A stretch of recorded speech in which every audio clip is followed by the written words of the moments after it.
What up? What's up? Big shout out to everybody out there in the Shark Tank. It's Hot Mike 40. Y'all don't forget to participate in that poll. Don't forget to participate in that poll. And don't forget to hit the like button. Don't forget to hit the like button. Big shout out to all of my people out there on the back street. Just letting you know I see ya. Big shout out to the caveman in the house. What up, fam? Yo, my man Johnny 5 in the house. What up, fam? Ken 6 Yoda in the house. What up, fam?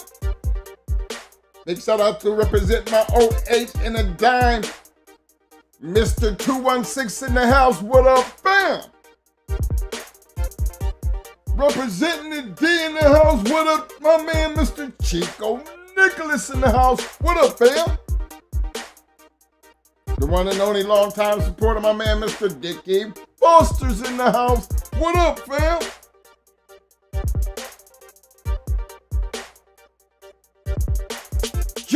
Yo, my man. Concrete Vic in the house. What up, fam? Space Force in the hills. What up, fam?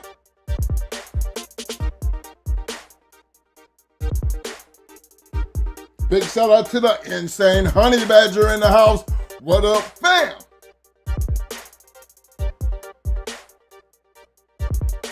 Yo, my man, Mr. Michael Schrader in the house. What up, fam?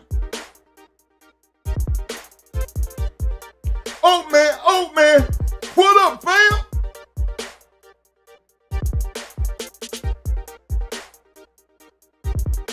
Yo, my man, Mert Dog in the house. What up, fam?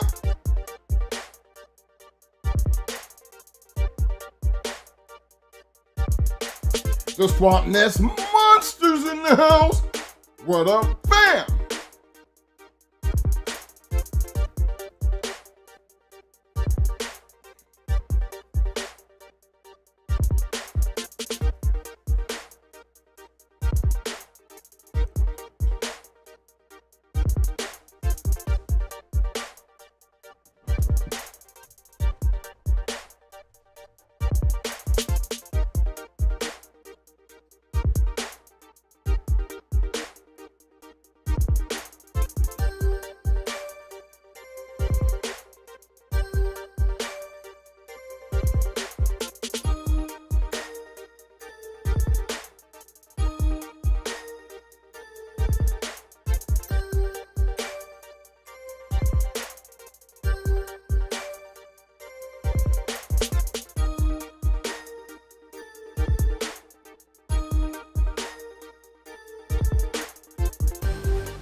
What's up? What is up? Big shout out to everybody because y'all know what time it is. Y'all know what time it is. It's Hot Mic Friday. It is Hot Mic Friday. And guess what? I got everybody out there in the Shark Tank and out there on the back street showing that love. Y'all don't forget to participate in that poll. Don't forget to hit that like button if you already done so. And if you haven't yet to subscribe, don't not forget to subscribe. Make sure I got all my peeps in here. What up, everybody? It's been a hard, long week. Friday's that long, hard day because you're trying to finish up and get a lot done before you hit the weekend. Because guess what? This is Super Bowl weekend. Yes, sir. And it's fitting to go down. I'm going with Kansas City for all those who just want to know how I feel about it. You know, that three-peat looks and sounds pretty good. It'll be something that ain't never been done. I'm always a fan of that. Tonight we're going to be talking about something that, to me, I feel it's always been a controversial situation. But for back in our time, it didn't really matter. But I think moving forward, it should. Because in our time, PEDs were used for different purposes. We all understand it's a performance-enhancing drug. But when you get into show competition, I think it's I find it there to be the disadvantage. I'm going to tell you why, from my personal opinion. My personal opinion, why I feel like it's a disadvantage, is because it does enhance the look. You know, there was a reason back in the day that the bodybuilders, let's forget about why the baseball players, remember, because that's an activity. You got to be able to swing that bat. You want to be able to run faster. This is what brought the illegal use of PEDs in the sports, because it enhanced their performance. But when you look at it from bodybuilding process, they were able to lift more weights. They were able to work out harder and longer. And it did bring a different look to the body. So in show competitions, there are no standards set. There is no measure to prevent it from happening. And I truly believe there is a disadvantage in competitive show dogs, simply because of that one situation, that alone. Because you're going to have a better looking dog compared to what you would outside of one who doesn't. Now, some people say there's not a difference, but let me explain something to you. Back in the day, we didn't have to answer that question because it didn't matter. It wasn't a big deal. It didn't matter. But everybody knows that it's always been, it was illegal or it was cheating, all that other shit. But to me, it's no way it can be considered cheating unless it's part of the rules. And for us back during that time period, it was never part of the rules. But moving forward, there should be some type of standards set, some type of rules and regulations, even testing if necessary. Because then I think everybody in show competition and treadmill racing and wall climbing, those are things that's going to enhance, PEDs are going to enhance their performances. And is it fair to the rest of the competition? Because I just don't believe a dog that's on PEDs is going to be outran by a dog who's not on a treadmill. We might go back and forth with it, but then again, I go back to my time. A lot of people talk about what they didn't use, but Remember, what nobody keeping score either. And you've seen by some of the articles we had in the journal and just out of some people's mouths, it was commonly used, and there was a reason why it was commonly used. It would have been commonly used in all sports if they had kept being able to get away with it without some type of regulation to prevent them from doing it. That's how serious it was. But for the now, when you're trying to do all the right things, I don't think PEDs should be necessary. It's not necessary. It shouldn't be necessary to even use it. But competition brings the worst out of people. You know, even down to something like a dog show, treadmill racing, wall climbing, weight pulling. Just always because of the competitive nature, you're always going to be looking for that competitive edge. And if there's no restrictions to prevent it, what's going to stop people from doing it? Because you're going to have a competitive edge. You're going to have a competitive look. So, I thought that would be a good conversation simply because I hear so much talk and back and forth on why people don't do this and why people don't do that. Well, most of the time, even back in the day, there were people who were trying to use it and didn't know how to use it. But they was trying to get that competitive edge. So it's just something that became known. And as you notice, I think one of the articles Mo posts up in one of the last two shows, it had the story words right there. That's how open they were about it. So does it hurt dogs? Yes, it has its effects. Take it from us. We can tell you, the downfalls of using PEDs, especially if you're trying to have a breeding program. But outside of that, we weren't breeders, so it didn't matter to us, and that's why we felt that it was necessary because of our competitive edge and our ability to work our dogs to their highest level of performance. But is it necessary to have these measurements in place to prevent it moving forward?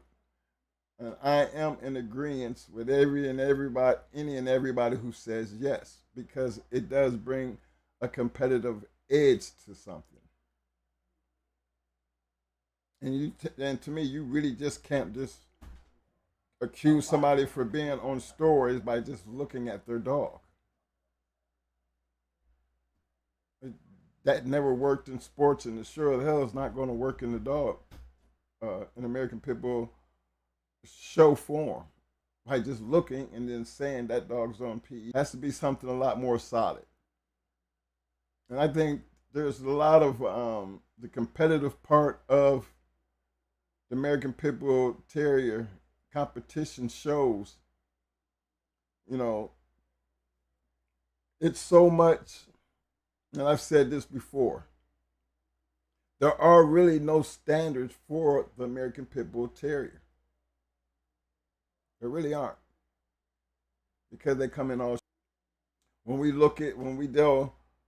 do our show, our ring shows with our guard dogs, protection dogs, there's certain things that the judges expect. There's certain type of body, color, teeth, ability, structure, stance, tails, ears. They set those standards of what German Shepherds should be like, Malinois, certain hounds. There's standards that are in place that you have to operate under. We haven't gotten that sophisticated when it comes down to the American Pit Bull Terrier. And moving forward, I always felt like in order for this breed to fall into that category, that limelight and standard to be represented, there has to be a standard. Now, I think AKC may have a standard because I've seen a couple of pit bulls. I think we even had one even win once before. But I never looked into what were the requirements and the standards, you know. But I think moving forward, you're going to get more respect and notoriety when these things start happening for all my guys that's moving forward. Because for me, when you have these competitive shows and you have past dogmen,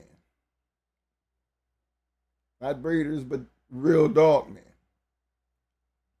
they have had that chance to put a dog in shape for a competitive purpose. They know and expected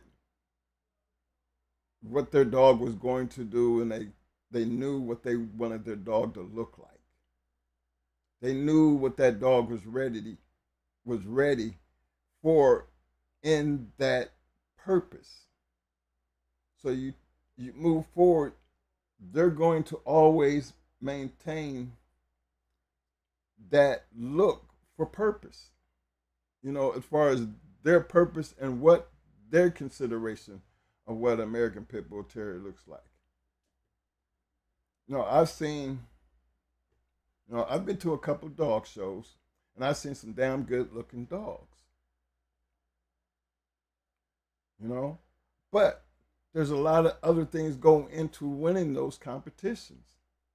And it's always going to be based on the judge.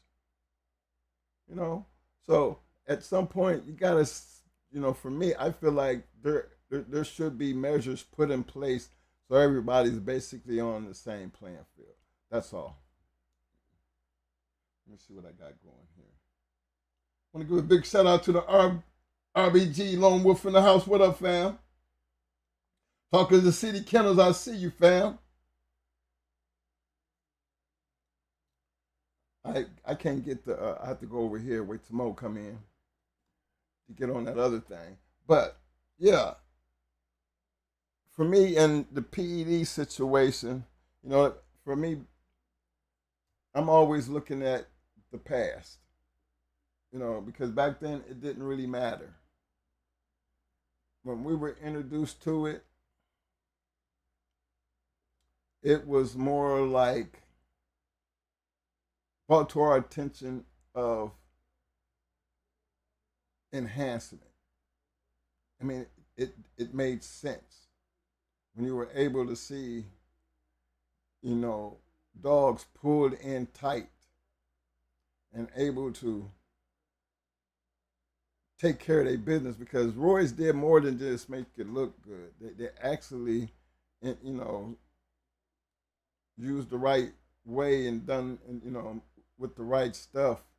It cut down on a whole lot of swelling and bleeding, which played a major role, big part in what we were doing back then.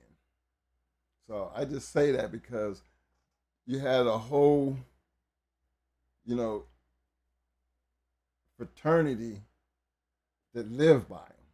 Not saying everybody did, but it didn't really matter, simply because, you could ask somebody and they could say no, and the whole time they'd be on them. It just, but back then it didn't really matter if you said yes, because it wasn't illegal at the time.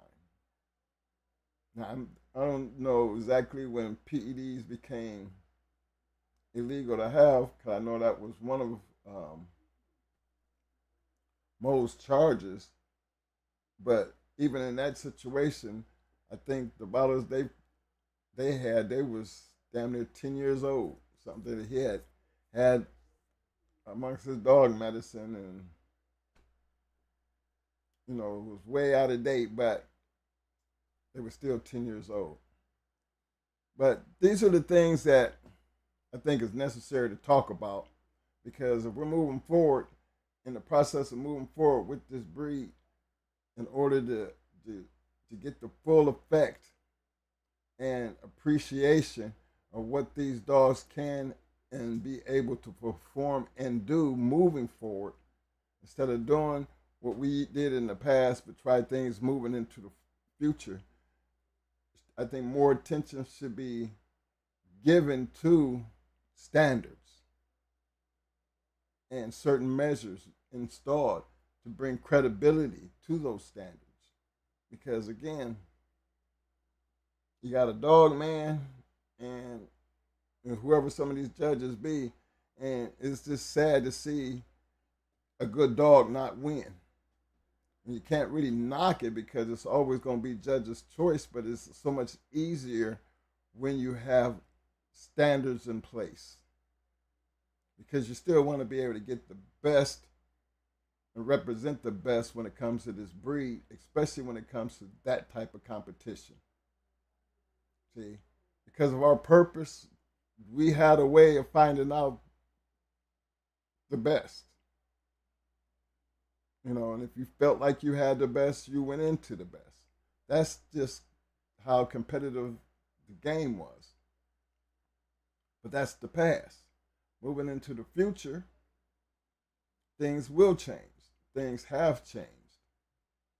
And if you're trying to be right, then the organization needs to be headed in that direction to where you can be at least looked at on that type of platform, to where you can have a treadmill and a breaking stick and flirt polling and all these other things without being considered a dog fighter, because the American Pit Bull show form, competitive show form, should expand to where just because you have a pit bull and needs this equipment doesn't necessarily have to make you a dog fighter. I'm a strong believer in that, but I know how far we have to go to make these changes and what these changes are going to look like over the years. But, store worries have always been an issue in sports, but never an issue in the purpose back in the day.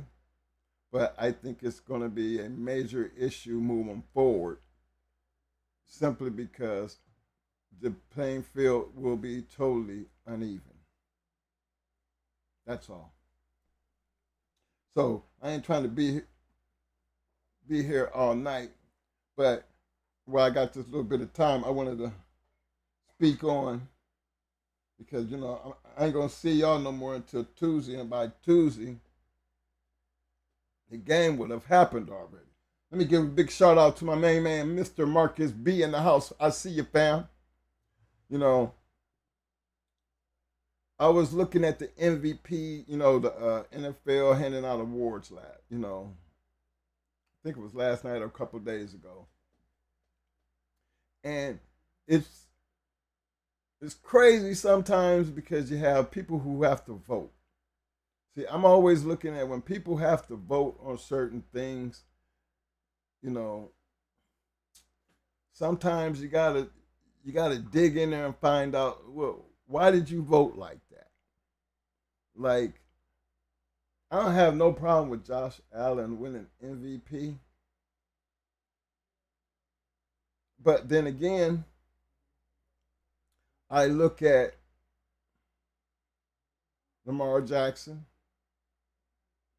He had just as big a chance to win it. I'm looking at, what is his name? LaShawn. Yeah, LaShawn. But, the running back for Philly. To me, I think he could have won it. But to see that he didn't get that many votes was a shocker to me. Comeback player of the year, Joe Burrow. But I thought the Vikings, they quarterback, that's a comeback player. 14-2 record. I mean, that outshined a whole lot of people. It's just like for me, Michael Jordan should have won the NBA MVP competition to me every year, but he didn't. You know, so when it comes down to being competitive and picking things like that, it's still people voting, you guys. You know what I'm saying? That's why I'm kind of glad to see college football change the way they did things. You got all these teams, and you're only going to be picking 4 teams to be playing for the national championship. That means these people have to vote on just 4 teams. This year here, did you notice that all the number 1 teams lost? All of them. So that goes to show you. You take the human element out of it and you put it on the play of the game and let that be your decision making. I'm a true believer in that. I love the fact that they had playoffs in college football this year. It definitely made a difference. Definitely showed you something. Brings a new light on it. I'm not a fan of the fact that now we got gambling, and these gambling brought into sports is always going to bring controversy simply because of some of the calls. Y'all, some of you sports fanciers out there that look at some of these sports, it kind of looks kind of funny, but being that, betting has become a part of sports now, how things just look so different. How in the hell could you miss a holding call? Or make a call about person hitting below the knees, and then you run a replay back and the man was never even close. That kind of stuff. Or fouls in the NBA because you got points and things like that. It's almost like you already know they got the little plug in their ear. There's no, we never get the insight of who's running what. See, the reason I say these things, fellas, I want y'all to really understand the competitive nature of everything that you do in sports, whether it be boxing, football, dogs, show dogs. There's always going to be this competitive nature. But then, even in modern day sports, there's still certain standards you have to follow. Even in college, you got to have certain types of grades to even stay on the team, to be even eligible. See, I'm a fan of doing whatever it takes to bring the best to the sport. You know what I'm saying? That's all. If you can do that in an organization, it's sound, because now, like the NFL and the Major League Baseball, MLB, track and field, these organizations are so high, that they're too big to fail.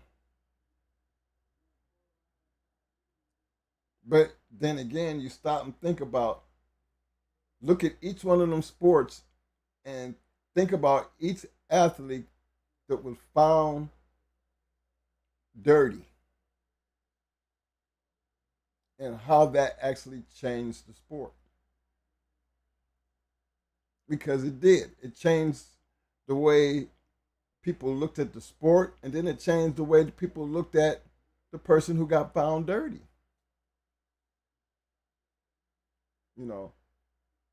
Even with my boy Pete Rose. Now here we are betting on sports now, but yet that man, you're trying to tell me that great catcher could never make it into the Hall of Fame because of him betting on his team, betting on baseball. Yeah, it was illegal, but it's okay now. Remember, the lottery used to be illegal because we called it numbers back in the day, but it's legal now. Alcohol, liquor used to be illegal, but guess what? It's legal now. Marijuana in some places is legal now. I don't know what the federal government's waiting on, but my point is everything that was bad at one time, with the proper regulations in place, can become good. That's all. And I think moving forward with these dogs, and we're putting so much emphasis on doing the right thing, but we don't have the ducks in a row to see what doing the right thing is supposed to consist of. And when you take that and it's part of our community, it's hard to see how the community can move forward because we don't have the standards set like everybody else do. We're trying to be and make a change, but we're not taking the right steps to make that change better, to where it can be more respectable. Because I just don't see the American Pit Bull Terrier disappearing. As much as they, oh my gosh, you hear the horror stories. But to make it better, there has to be a change. And it has to be a noticeable change. You know, for me, it takes a lot of organizations and a lot of love of the game and the people who own these dogs to start being more productive into really making that happen. And that's just coming from me. I don't know how everybody else looks at it because, again, I'm not here to promote dog fighting. No, I'm not. I'm actually, more anxious to see what the future of these dogs are going to be looking like 20 years from now.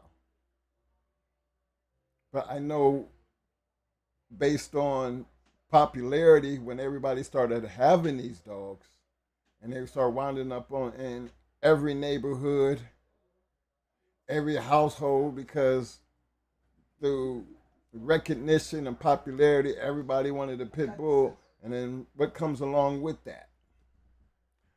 Drugs, dogs killing people, dogs biting people, dogs running loose, all kind of craziness. Because again, we didn't have them type of issues when it was held in the right hands. I mean, this is why this game was able to live as long as it was able to live, even though the underground, everybody had a different way of looking at the underground. But as long as it wasn't bothering everybody, the people around them, let them do what they do. But the minute that they went to biting on people and killing people, things just change. And we have a lot to clean up with this breed moving forward. A whole lot. We have a whole history to clean up when it comes to these breeds. So yeah, we don't know what it's going to look like 20 years from now. The underground is under 100-something years old. Trust and believe that. So I don't expect the underground to ever change. But the popularity of the underground is nothing like it used to be. And it, to me personally, it shouldn't be. But because of the competitive nature, the ones who understand and willing to take that risk is always going to be like in the older years. For me, my understanding, we always took care of the dogs. We were always, you could walk on the yard and see nice, healthy animals. Very seldom. Now, you did walk on some people's yard, like Mo was telling you about. He walked on California Jack's yard, and he was just, it kind of bugged him out. But think about all the other yards that we have been on, and they were nice, clean, healthy American Pit Bull Terriers. So it was a whole lot more of them than there were the bad ones. So again, fellas, just keep this thought in mind and take that poll because it's not a wrong or right answer. I just like to know how people feel about it, you know, especially our viewers, because again, we've had these PED discussions before, and you've heard the conversation all the way down to people talk about it was cheating. Well, it's only cheating when it's not allowed, and that's my point. It's only cheating when it's not allowed. If there's nothing there that says it's not cheating, it's illegal, in the sport, then there's no way it could be considered cheating. That's all. So I always thought that was, you know, dead in the water the minute I heard the word cheat, because evidently you don't know much about the game, because there were no rules when it came to PEDs in that game. There's no way you could cheat. Now, if you felt like you were at a disadvantage, then I would agree. You wouldn't hear me argue that point because I always felt like you were. Why wouldn't it be a disadvantage in every sport but our sport? Hello? And then for the ones who believe, that it made the superhuman being, or it made a super dog, never believed that was ever possible. It was never meant to be that anyway. I think, one of the greatest bodybuilders of all time would tell you about his PED use. And at the time that he was using them, it wasn't illegal. So just think about what I'm saying here. Understand where I'm coming from. Moving forward, how do we handle that? How do we deal with that? Because it is a disadvantage, even when it comes down to looks. Just keep a bodybuilder. Just take a bodybuilder. He is going to have a more of a cut body than a man who wasn't on it. How do we know that? Because it's been proven in the bodybuilding world. They've talked about it. And if I'm correct, they was one of the first that came in and banned it because of that.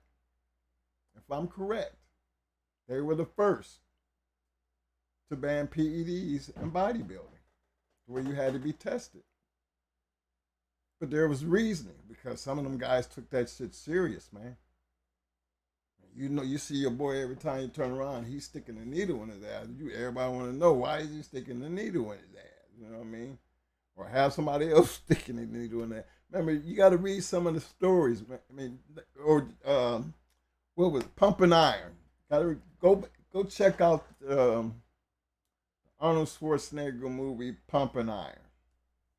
Look how early, way back when that was, when there was, how competitive that game was, how serious they was about it, how hard did they work, how competitive they was about having that edge. That kind of gives you a good look into the world of PEDs and why there was a disadvantage to the average sports athlete on them, because there wouldn't be no argument. Look at Barry Bonds. Who's the other guy that was out there with him?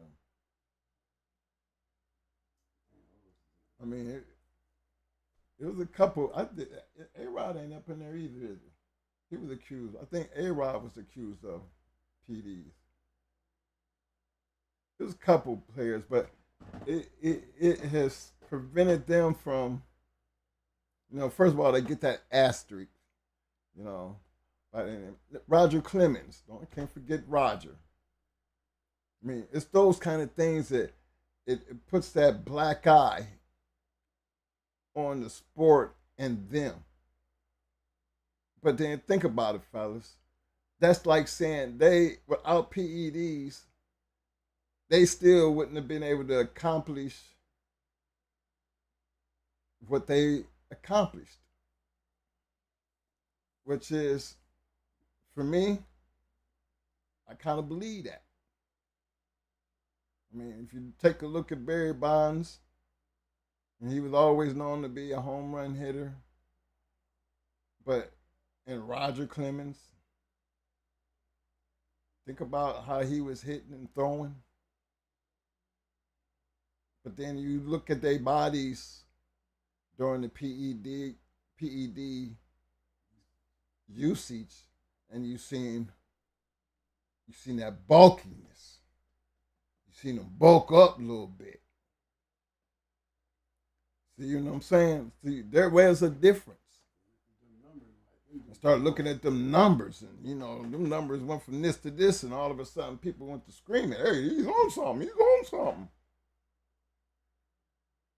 Well, these dogs probably would have went through the same thing if it had have been illegal.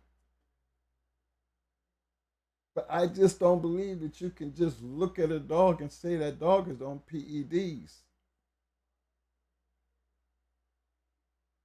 I'm not a believer in that.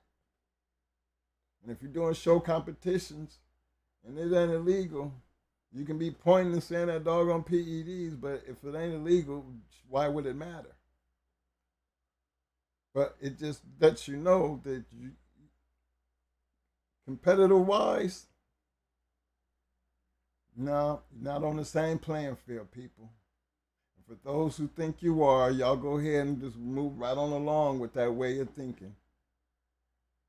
If it don't make a difference, okay, then believe that then. You keep doing what you're doing and let them keep doing what they doing.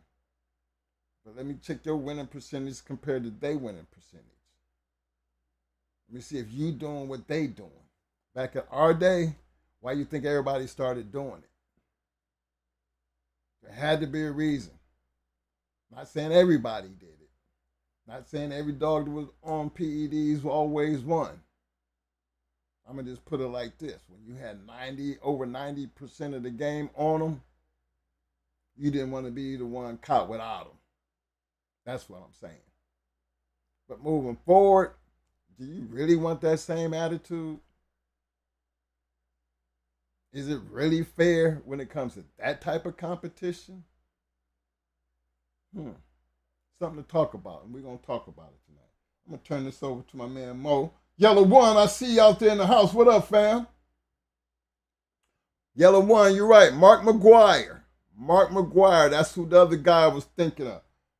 Jose Canseco. Y'all people know. And then we're talking about it. Look how it has prevented some of these guys from getting in the Hall of Fame, man.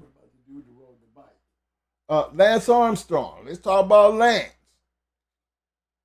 Look how many titles Lance won. Lance Armstrong. Look how many titles he won riding that bike. They stripped him out of all this shit. Cole just stripped him. But look at all the years and all the money and the publicity, all-time cyclism, all that other shit, man. And then all of a sudden, his life is ruined.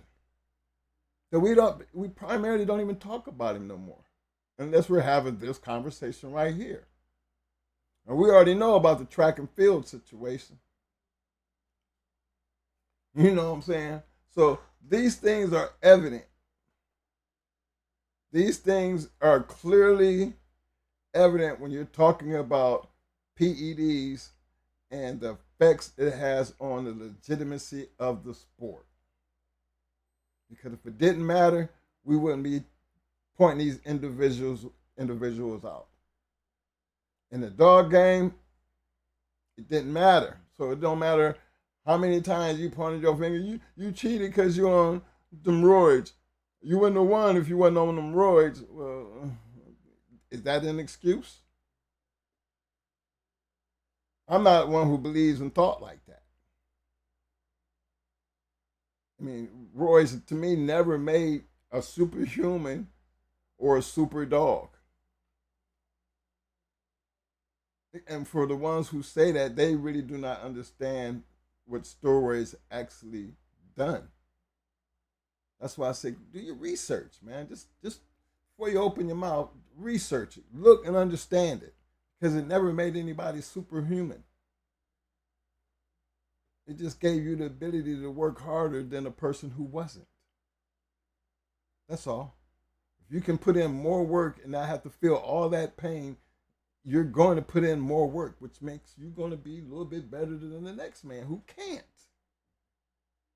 Because naturally, he couldn't do it without it. That's what it says. You couldn't put in that type of work without it to achieve what you achieve. And that is true.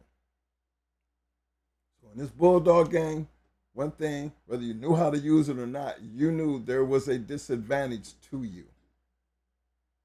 Give a damn how much you walk, how far you thought you was walking. The thing is, this is a competitive sport, and you just better hope you got the right animal. So, moving forward, like I said, should it be measured? I'll be checking the answers over there. But again, this is one of them situations to where, quote, I'm not promoting dogfighting. What I am promoting is some type of standards and things put in place to make it fair in the American Pit Bull Terrier competitive show form. That's all. Because I think once you put those things in place, you're going to have a lot more people giving it the respect that it is due, and the dogs the respect that they are due. And you're going to start having more shows and a better understanding of people really showing off their dogs. That's what I'm saying. So I look forward to seeing that. If I don't live 20 years to see it,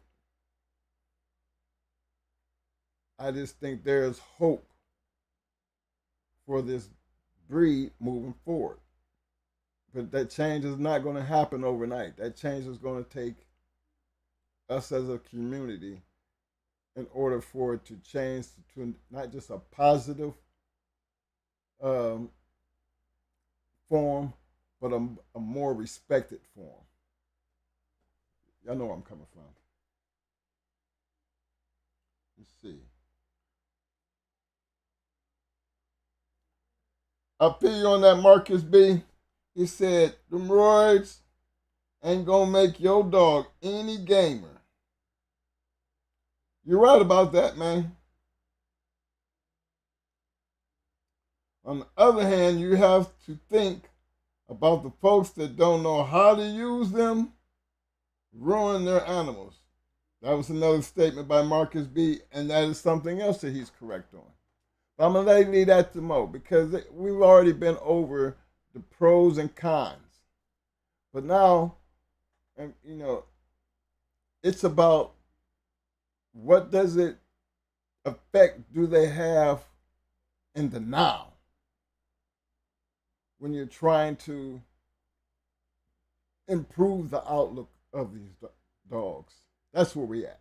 Here you go, bro. Ain't trying to be here all night, I know, right? I know you said that.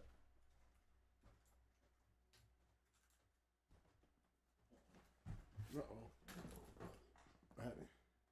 What's up, everybody? Thanks for coming out.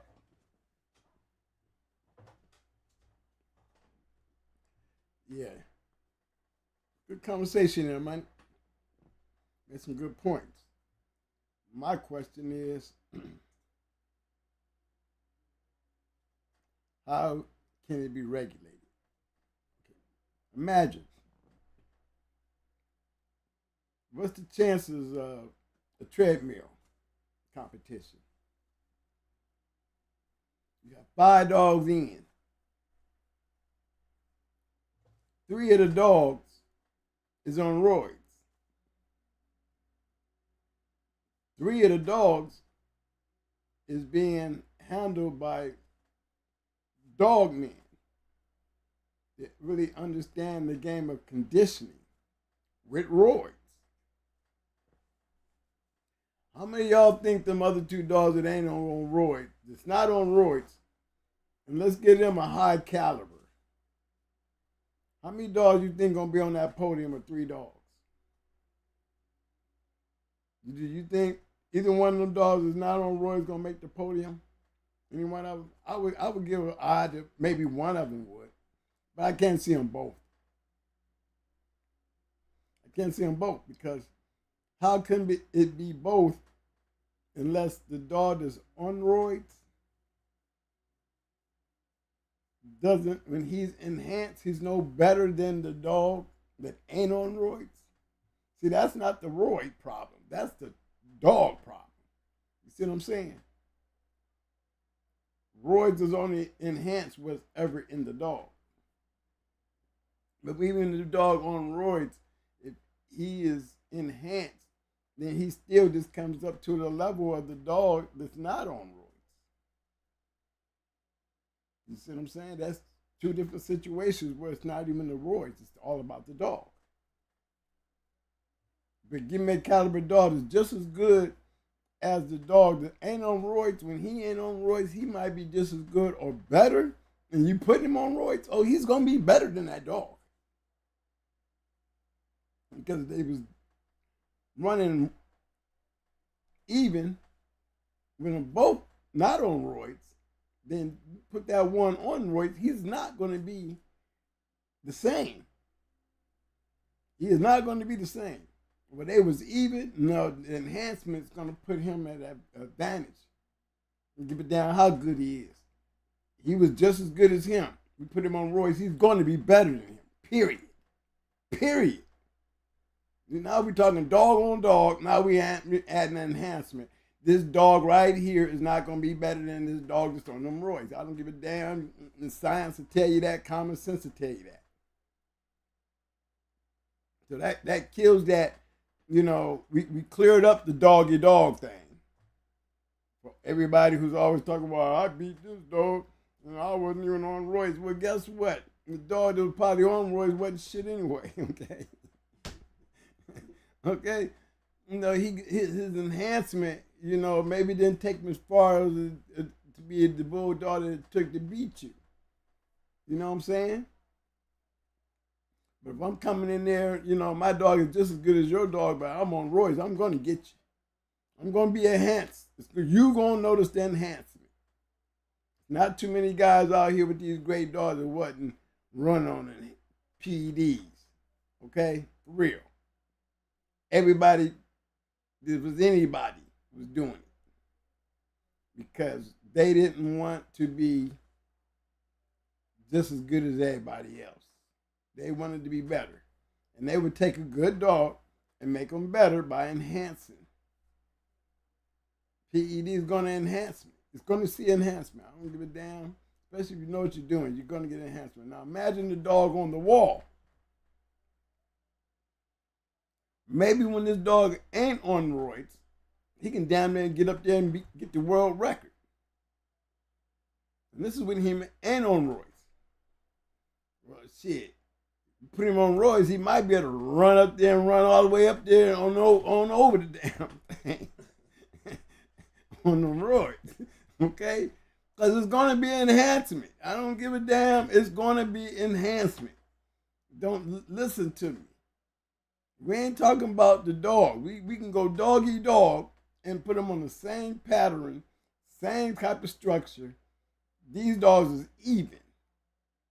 And ain't neither one of these dogs on roid. You put them in competition, they going to be even. It's going to be good. But guarantee you give me one of them dogs and I got him on roids, it's not going to be even.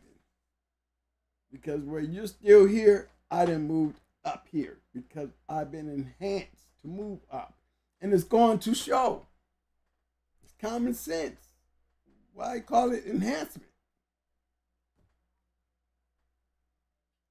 I want to give a big shout out to my man, Bloodthirst #1, aka Havoc 360 in the house. What up, fam? Hey, man, let me go over this poll right quick with you, bro. Go ahead, man. Hey, appreciate everybody who's involved in the poll tonight. Again, if you haven't taken the poll, it's not a wrong or right answer. Just want to know how you feel. We've had 53 people taking the poll so far. Poll question is, should there be measures in place to prevent PED use in an American Pitbull Terrier competition show form? We have 66% that said yes and 34% that said no.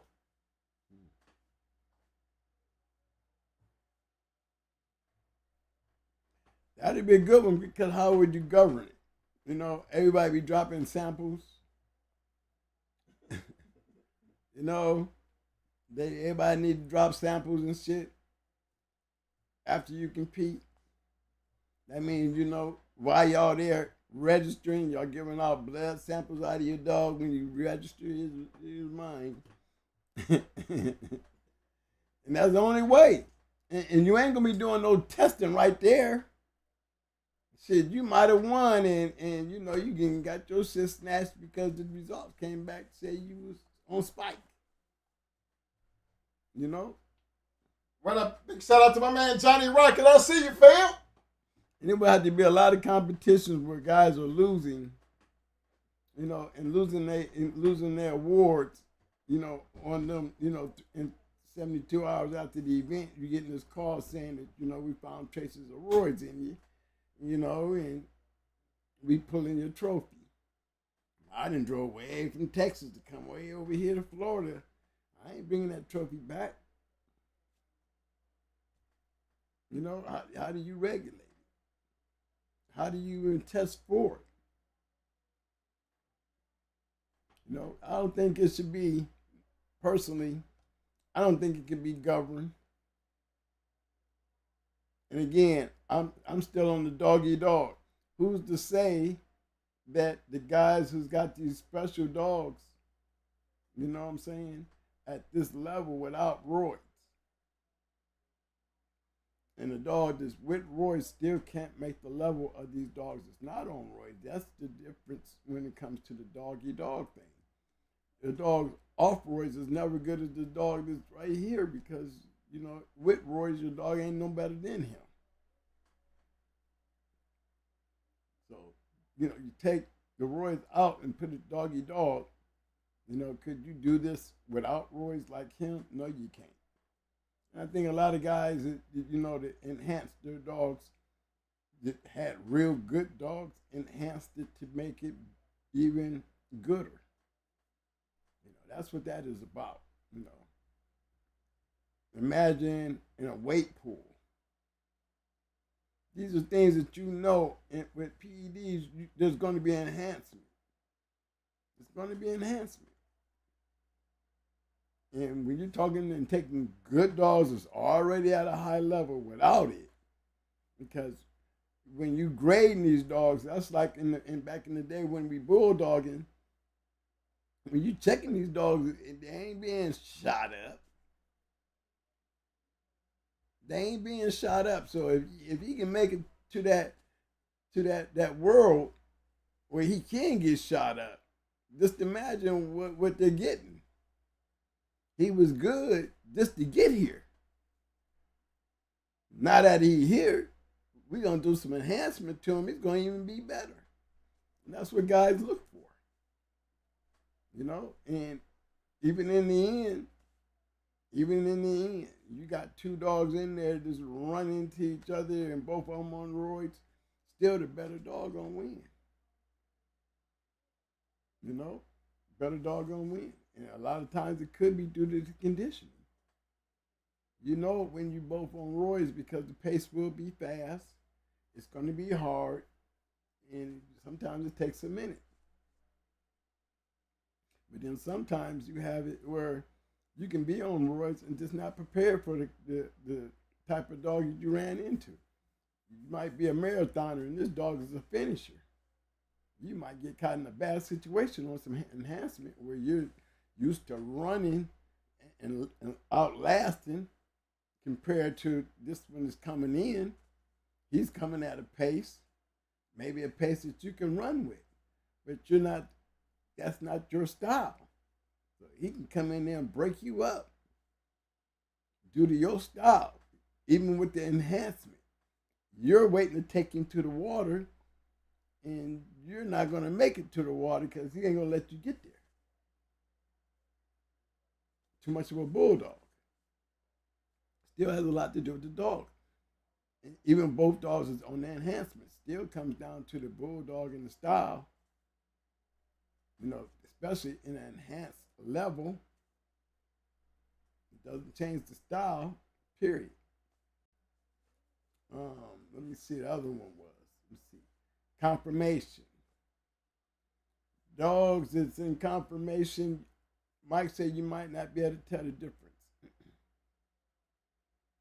Me being a conditioner, I bet you will. You will. Their muscles will be more formed. They will be more formed. They'll be more stand outish. You know, remember how roids work. You know, there'd be more definition. You could take a dog and pump him up and cut all the excess fat off of them and trim them down, and they on roids and the muscles are steady being fed. That dog gonna look like, what? You gonna know he on roids. Ain't no dog gonna look that worked up without it. Ain't that the reason why they stopped doing it in weightlifting? Bodybuilding, you know what I'm saying? Because it was just a fact. You know, you can't compete at that level, you know, to the point where they had to call it cheating. Had to call it cheating. You know, you're enhancing yourself in the sport. You're getting famous off of something that they feel is cheating. Now, like Mike was saying, in this world of the game dogs, this wasn't really nothing if you did or you didn't, because I think it was more of, like I said earlier, about dog and dog. Maybe on roids, your dog still wasn't at the level of this dog you going into it. And he ain't on roids. Again, it still boils down to the dog. This dog is a pusher on the meal, and even at the level of your dog's on roids, your dog was still just as good as that dog, but he wasn't better than that dog. And that dog wasn't on roids. Still boils down to the dog. Same with the wall.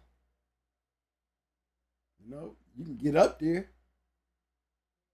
but on roids, if he can get up there where you was getting, he's going to go up a little higher than you. That's for damn sure, because he has enhancement. If you're on the same playing field without roids, the dog on roids is going to be at a higher level. That's just common sense. You just can't argue that fact. Can't argue the fact, especially when you're going dog equal dog. Roids are going to win that battle through enhancement. But just imagine, you know, these are the kind of things as we move into the new era of competition with these dogs, like the treadmill. You know, confirmation has always been around, but I think I like treadmills and the wall and the weight pool. Really not crazy with the weight pool, depending because of different weight classes and things like that. And they really do take gamers to really have a drive to dig in and go get that shit. You know, weight pulling, boy, you gotta be a bulldog now. You gotta be a bulldog. You ain't gotta worry about nothing biting your ear or going into your mouth. You know, all you gotta do is have a drive.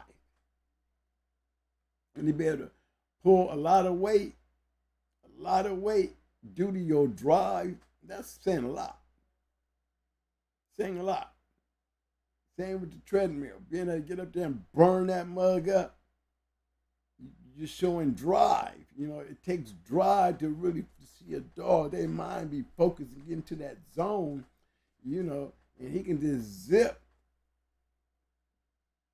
He be on them roids, and you know, roids do mental things to you. really make it dry because you don't feel the pain. You don't feel the pain, that means you don't feel the breakdown that everybody else is feeling when they're not on it. You know, their threshold is going to be higher when you're on it. So imagine that. Imagine the wall climbers, you know, guys looking at these remarkable dogs hitting up that wall, and you're going to be seeing dogs down there getting all the way up to the damn top of that mug without, you know, past the world record. When they start taking it and say the game start blowing up and everybody running walls. You think everybody in there going to come in there clean? Guarantee you test that winner, I guarantee you're going to have roids in you. Guarantee it. And what would be the majority of these dogs that have those roids if you was really testing for it? Just to see. Just to see.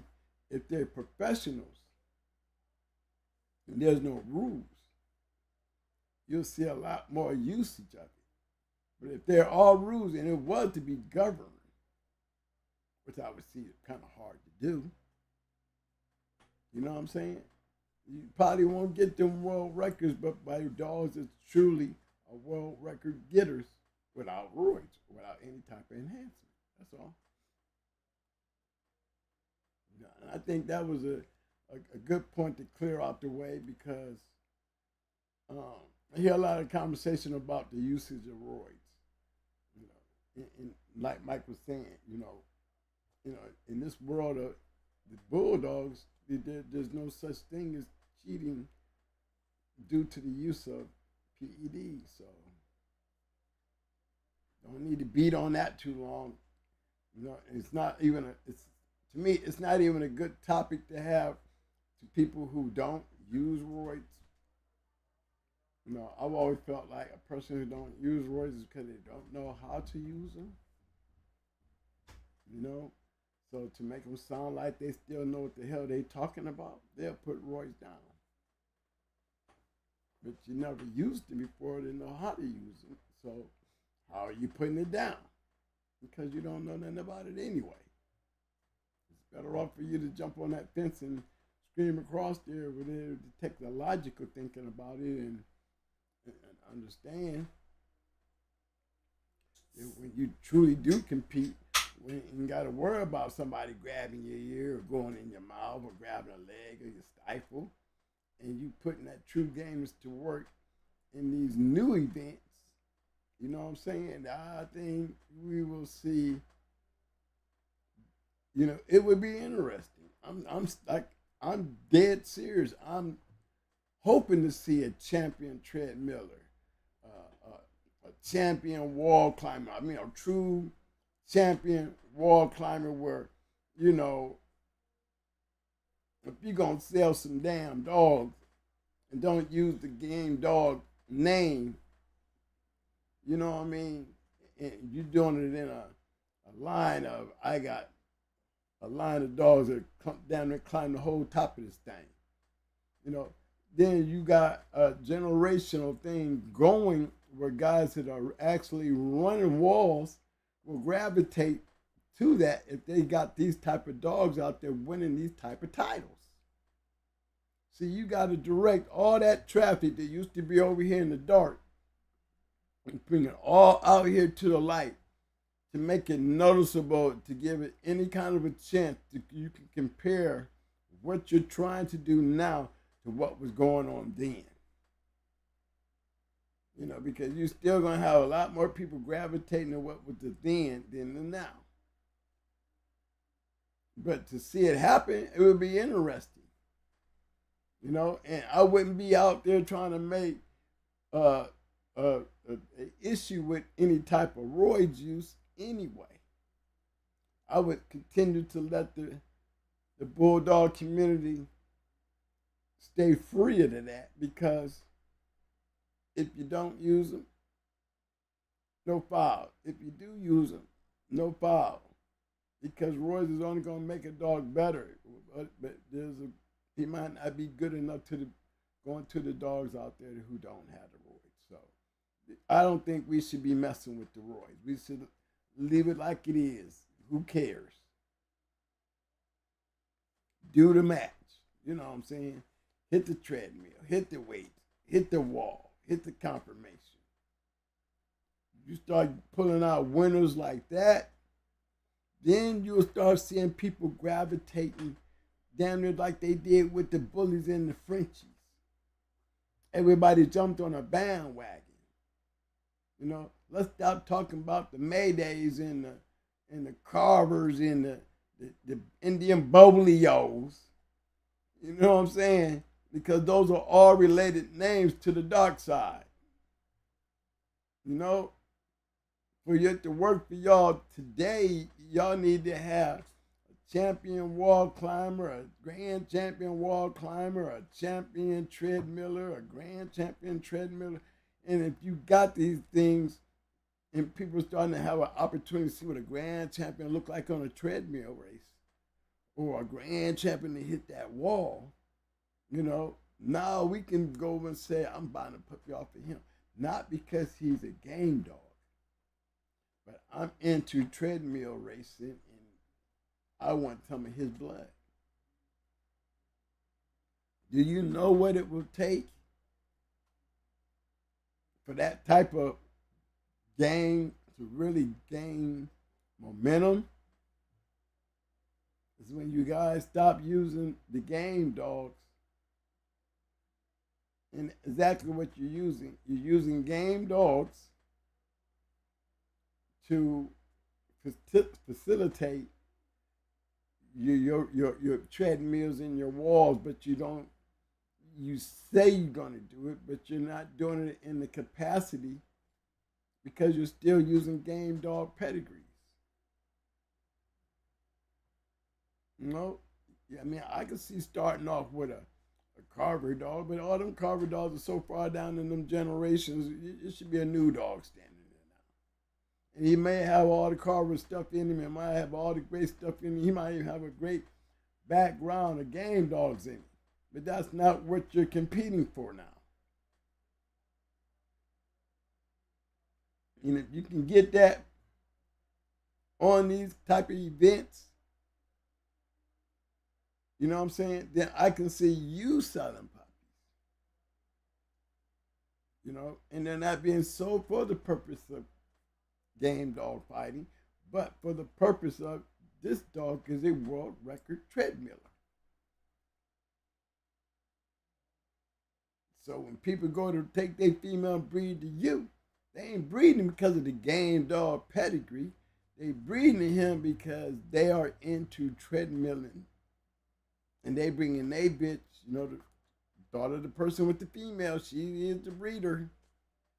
So I know he ain't bringing this bitch over here to breed to my male because, you know, he's a Carver dog. No, he's bringing it over because he does treadmill races.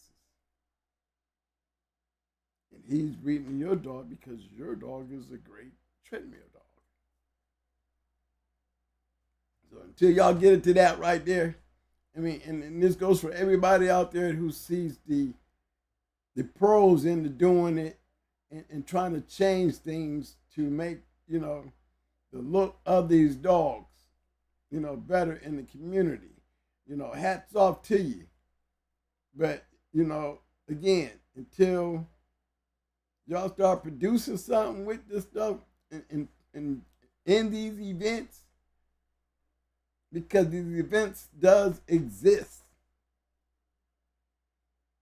And we still ain't got nothing running around on none of that equipment that we can call the Mayday of the treadmill, the Mayday of the wall, the Jeep to the weight pool.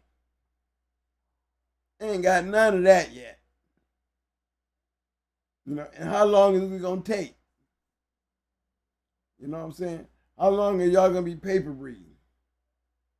And by the time y'all get done paper breeding and get up to that level of competition where these dogs are running meals, they are climbing walls, you know what I'm saying? The betterment of the best has been bred out. When you had advantage of using game dogs to make that transition, you know what I'm saying? a lot of you guys are going to lose out. You know, a couple generations, the game dog is out of there, and it's the very thing that makes that dog better than all the average dogs is because of his game. His gameness, and that he was of a game dog pedigree. That he had the right drive. As a game dog pedigree, he probably has a great drive. You know, and to know how to compete because he do not like to lose, that's a great quality in the APBTs, but at the same time, I call them the pet bulls. Okay, go ahead, Mike.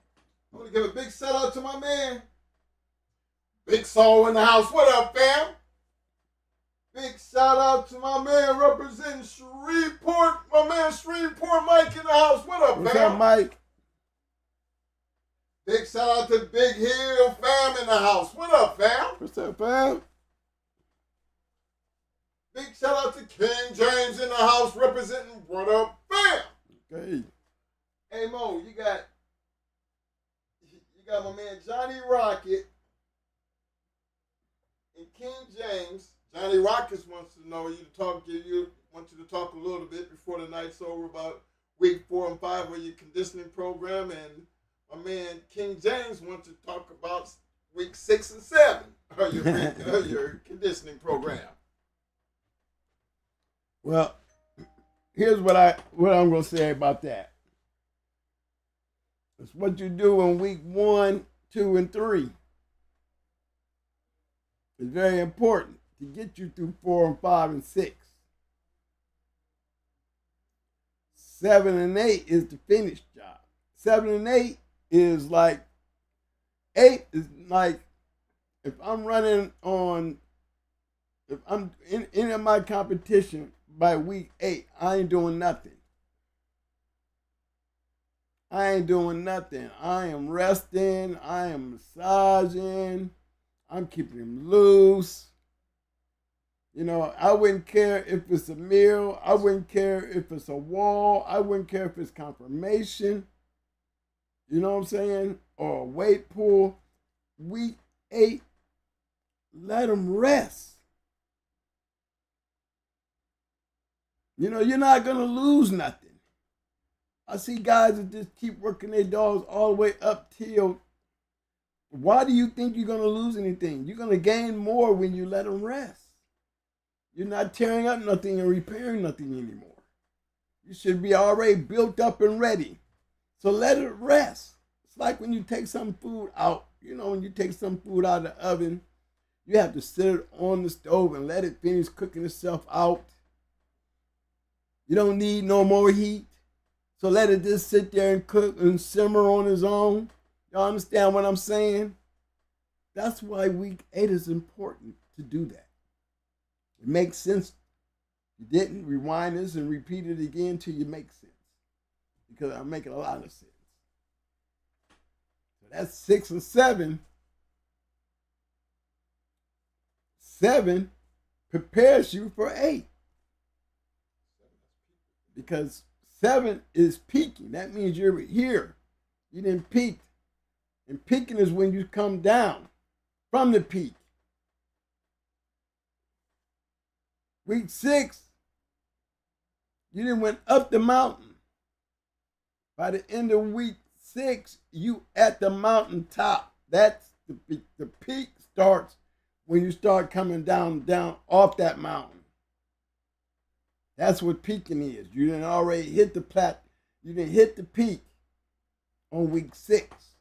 Everything you have done from week 1 to get you to week 6. Because week 6 is the week.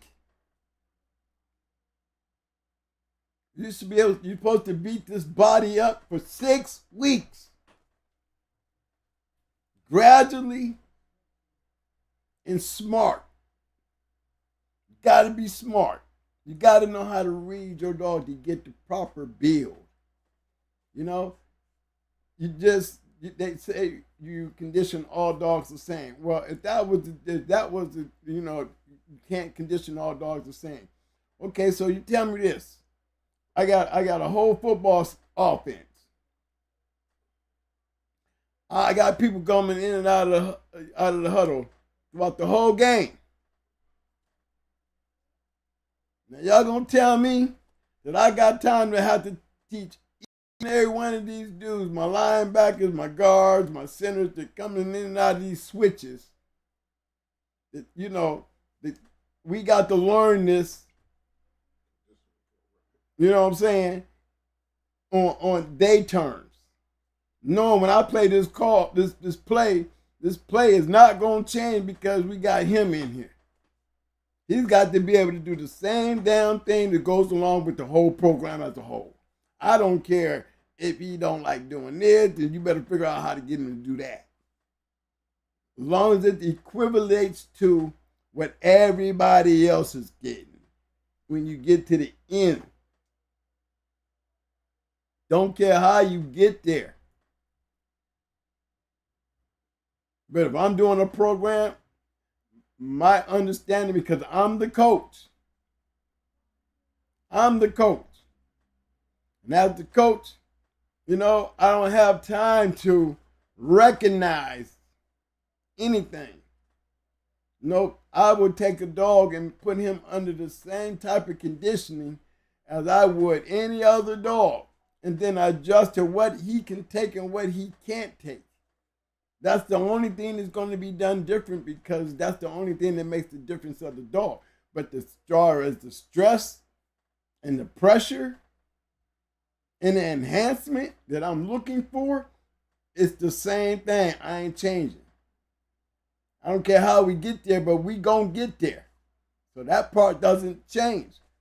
I might have to do it a total different way to get there, but the point is, I'm going to get to the point that I know that I need to see at that point. I don't care how I get there, but I need to see it. That's the point. So regardless of how you do it,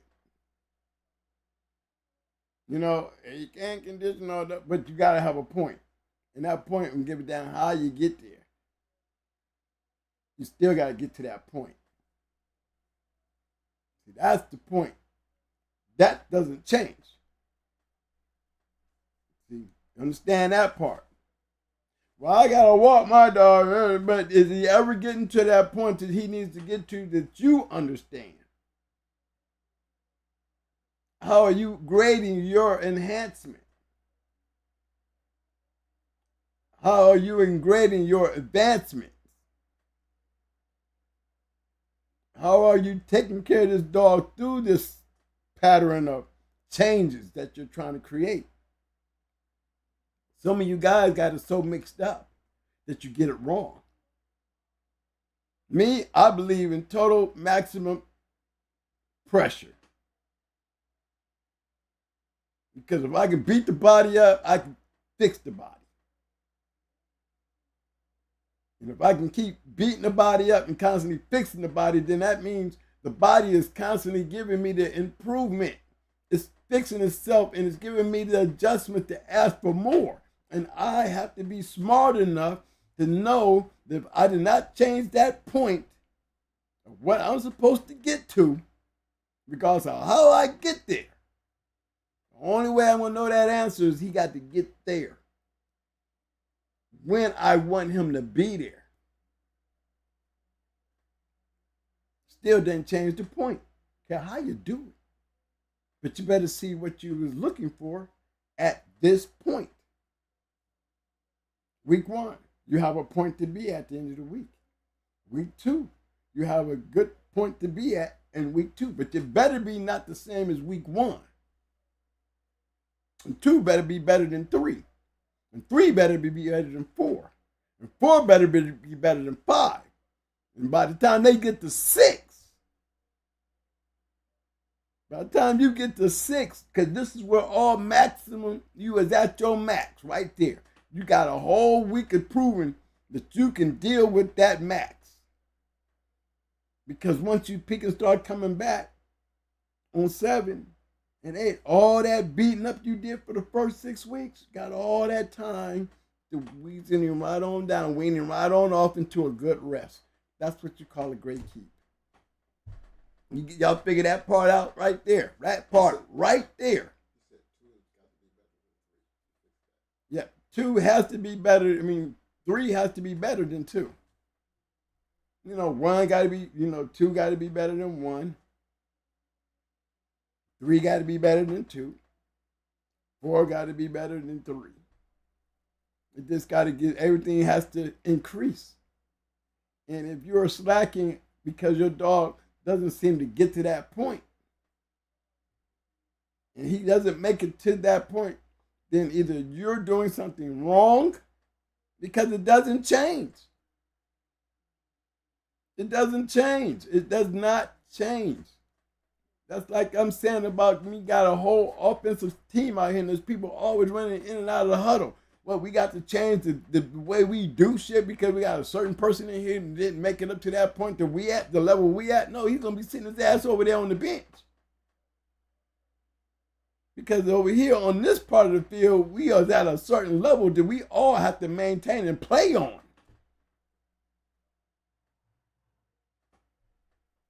And you have to be the coach to realize what level you're trying to get to. And they have to get there. They have to get there.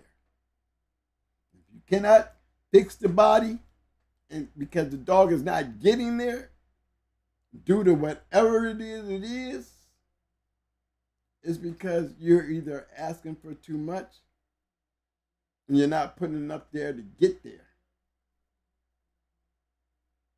That's what it is. It's not that you can't get there. You're not putting in enough to get there now. Whether that could be through feed or through the actual building of the dog's work. If we got everything else right, he's cleaned out, he's got a good regimen, you know what I'm saying? Then you're doing something wrong. I hope that answers some of the questions. I'm always shooting at common sense, because I don't know exactly what you're doing, but if I give you the common sense that, that common sense covers a whole big ass circle. Just plain ass common sense. If I give you the seeds, I'm Johnny Apple seeds and I'm throwing these seeds at you, and if you can understand with common sense what I just got done saying, you can figure most of it out. My man King James says, Mo, did you pull the juice away the last 2 weeks? Or No. Just a week? I starve them when I'm picking, when I'm coming down. That's the week that I'm off because I'm peaked out. I did week 6 at total maximum peak. Now I'm coming in the week 7 at the beginning of the week doing the same thing I did that Saturday in week 6. I start off Monday. Remember, he rested on Sunday. So when I come back in on Monday, he's going to be doing the same thing he did Saturday. Maximum stress. Maximum peak stress on Monday. With no juice. No juice. And then we're going to start breaking it down. Boom. We're going to cut that in half. Then the next day, we're going to cut in half what we did Tuesday.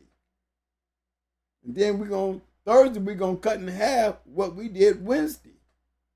To where by the time we get to Saturday, we doing barely anything.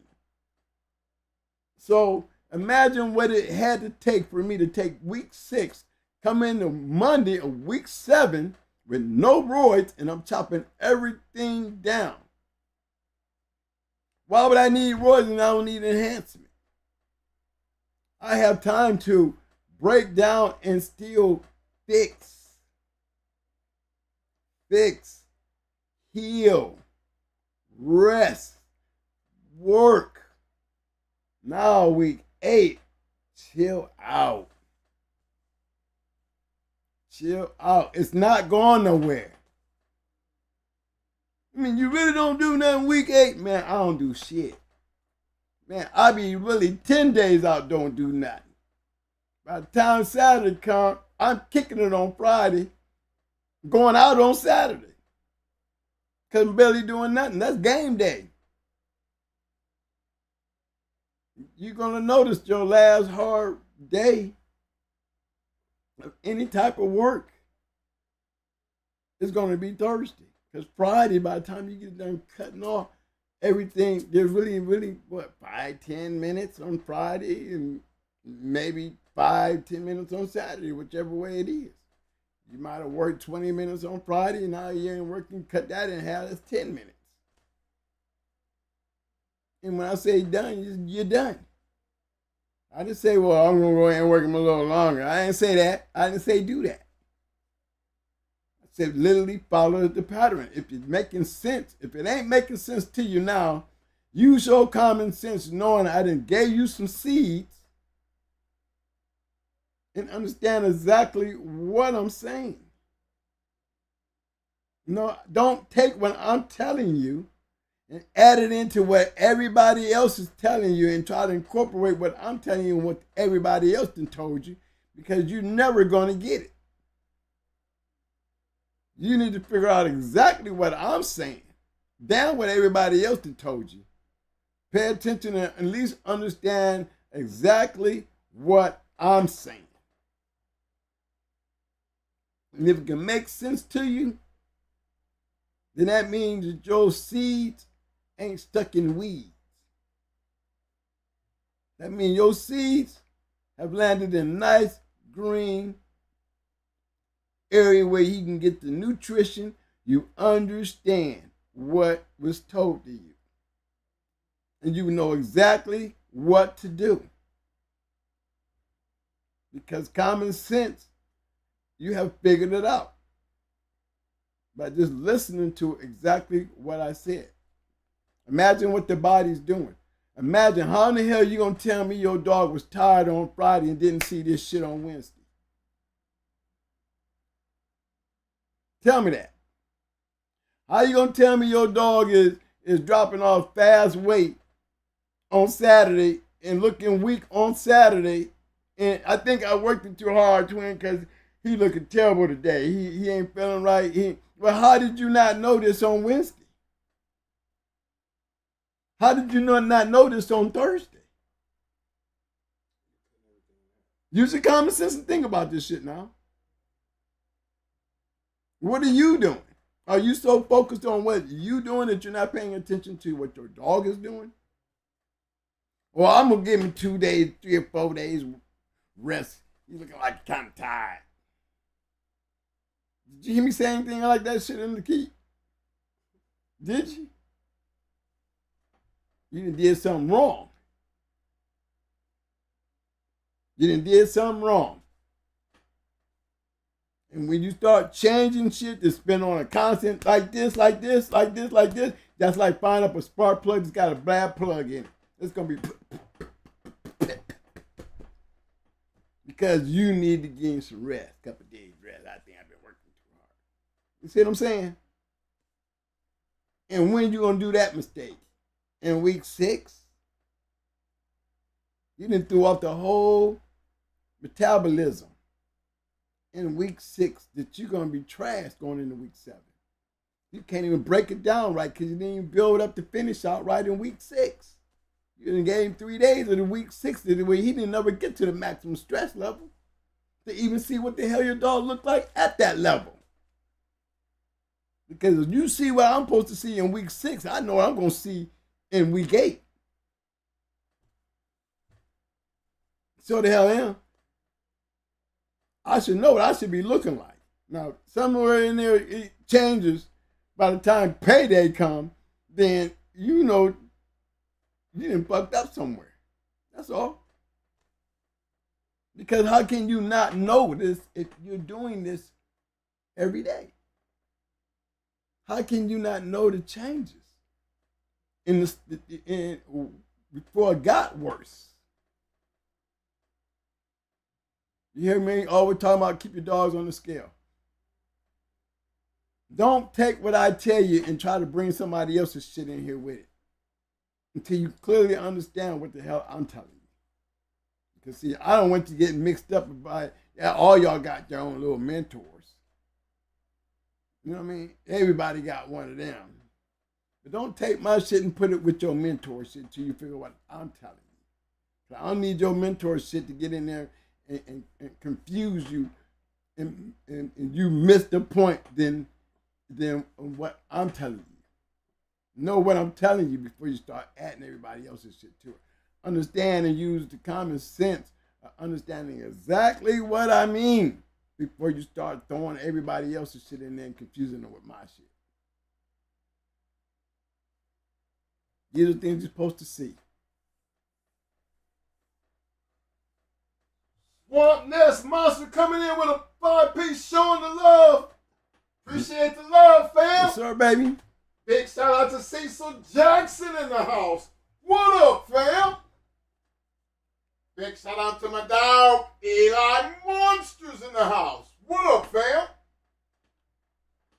Now the question you want to ask that I haven't heard asked is, you know, that word maximum. Maximum. You know, that's the key. I haven't heard anybody ask that question. What is maximum stress, twin?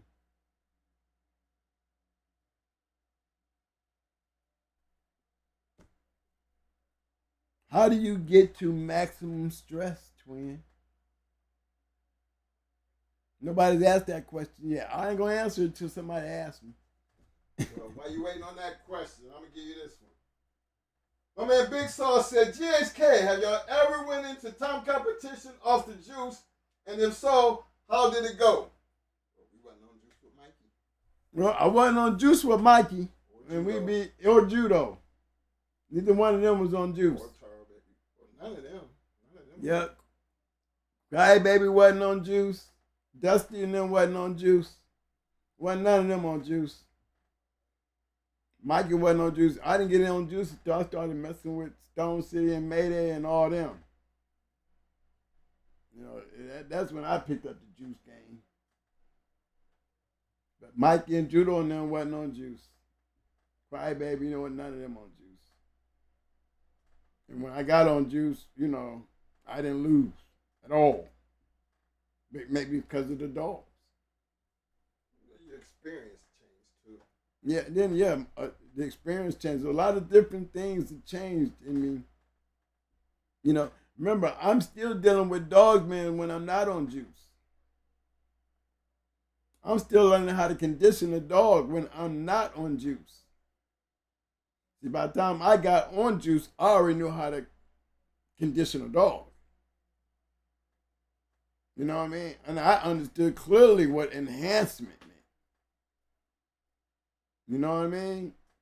I expected the same type of conditioning that I put in Brat, I put in the Pretty Mama, and yet they fought totally two different styles. Brat come out 100 miles an hour, but guess what? Mama did too. Didn't change neither one of them's maximum stress. You push them to understand what maximum stress is. How you know you got enhancement if you don't test to see if you got it? How do you know what your dog's stress level is to mark on your calendar? Boom, this is where I'm at, and not know if it then got better 2 weeks from now.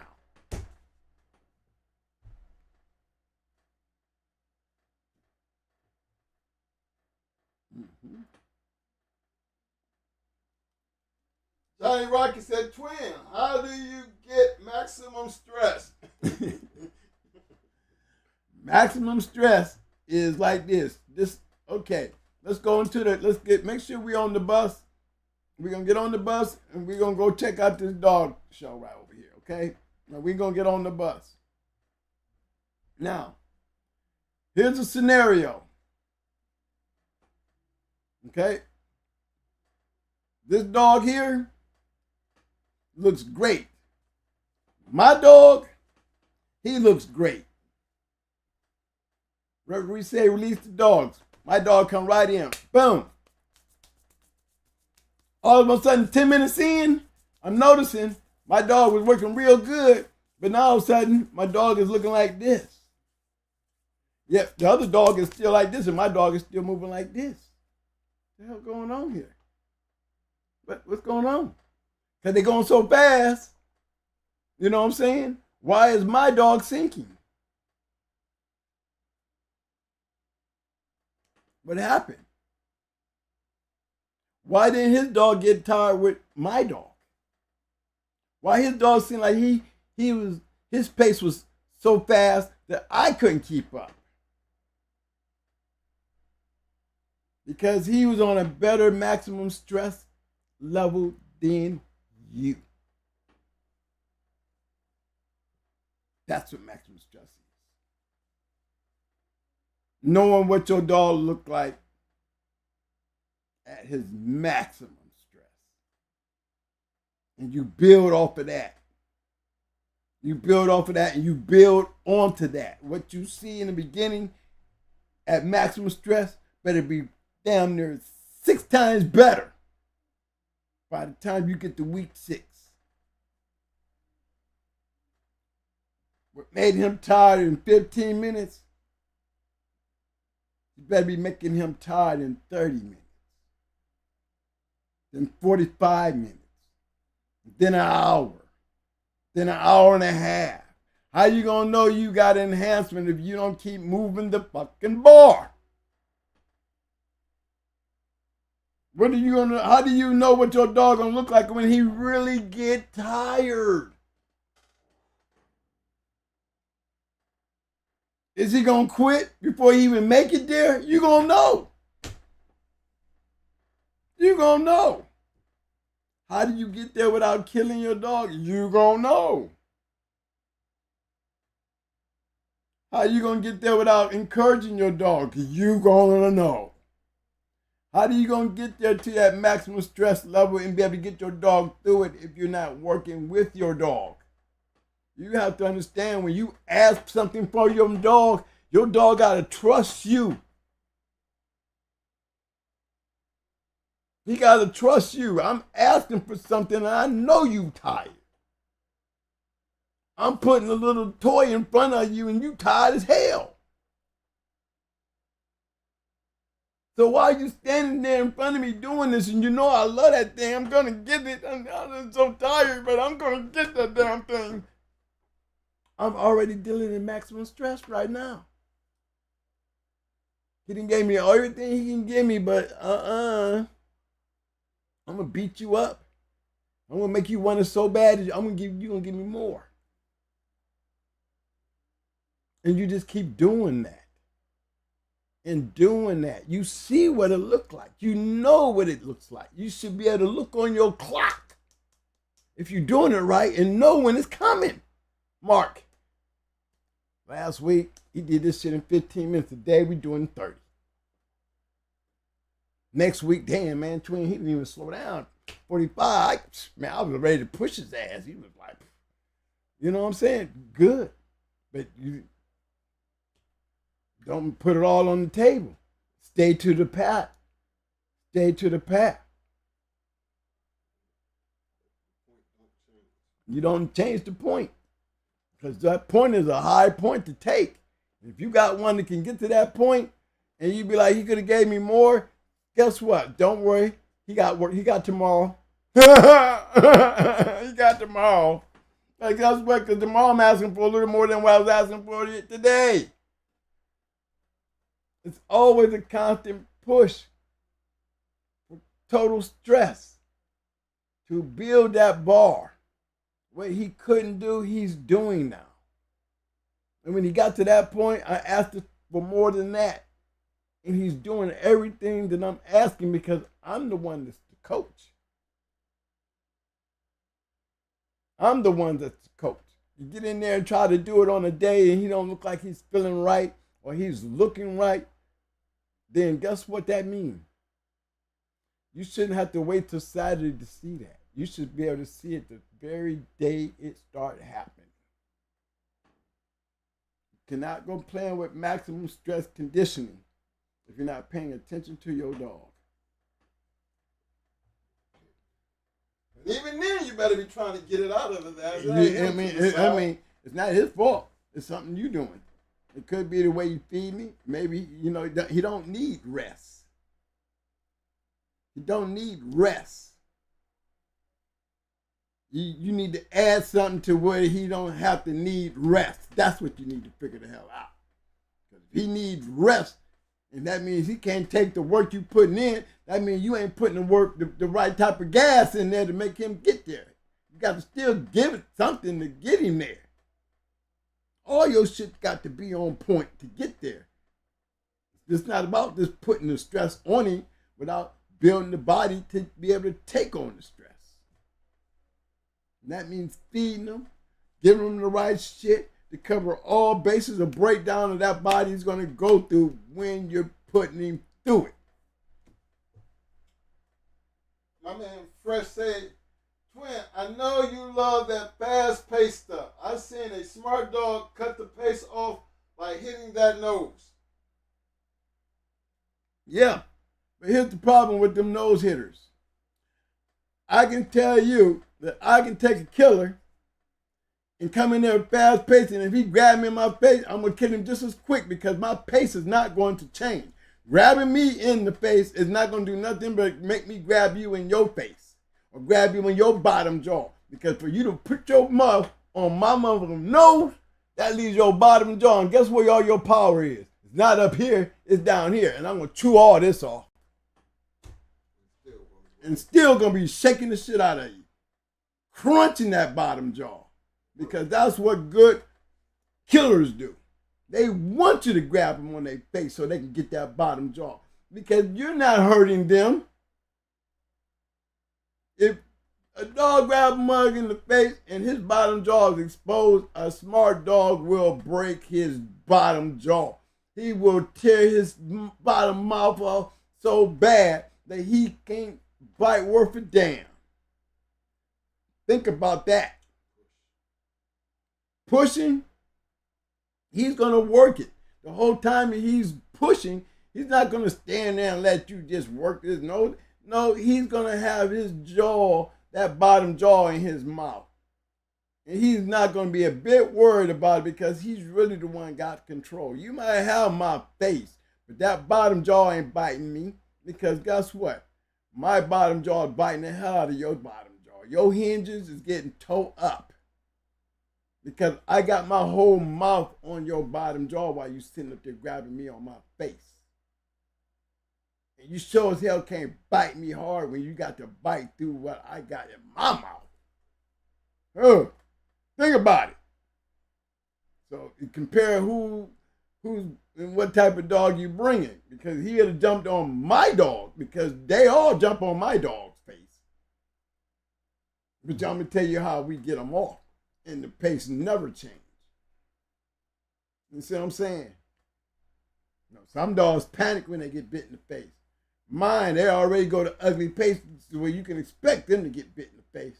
And they know how to get that face under control shit because they're going to have that bottom jaw in their mouth and they're going to be crunching it. And guess who's feeling more of the pain? It sure ain't because the top jaw don't move. The top part of a dog's face don't move. His bite comes from this down here. And all this is down here, up in here while you biting me all in my motherfucking face. And I got all your bottom jaw down in my mouth where my bottom jaw is not tied up. I'm working you. So, see the difference between the two? It's just that you didn't have a smart bulldog making him pay for that shit. That's all. A smart bulldog gonna take on that because he's not gonna get hurt. Now, you get one to get the side of the face, that's one thing. But to try to bite one on the nose like that and ride out and your bottom jaw is in the dog's mouth while you got it on top of his face, you're not the one. The one on top is going to get punished. Okay, I need you to explain to them. We have back-end dogs. Yeah. We have fast-paced back-end dogs. Explain to them how this works. You can't keep up with the pace if we're getting going. Our back-end dogs is like this, man. You know how our dogs get back there in the back end? They bite their way back. Now remember, you remember who you talking to now. This ain't somebody who's sitting here talking, you know, in an imaginary world here. This is a person who literally tell you, give you a chance to go. You want me to go through these pedigrees and show you all these dogs that went and was killing shit under 30 minutes? How do you think they was doing that? How do you think that they was finishing shit under that 30-minute mark? What kind of pressure is Twin putting on these dogs that regardless of how they doing it, they getting back there where they want to get, and they ain't going along. And when you figure that part out right there and understand who's telling you the story, then maybe you'll be ready to listen. You know what I'm saying? See, I can't explain nothing to you if you ain't got that part right. First of all, you got to acknowledge the fact that I've done it many a times. Many a times. To whoever the fuck was over there. That could have been you that felt the same wrath that everybody else felt. Put yourself in that position and find yourself trying to do anything different. And I'll tell you, everybody was standing over there. Everybody was standing over there. Something that you did not do. Give yourself a chance to be over there and feel what they were feeling, and then you'll understand. You think they came in there with the wrong dog?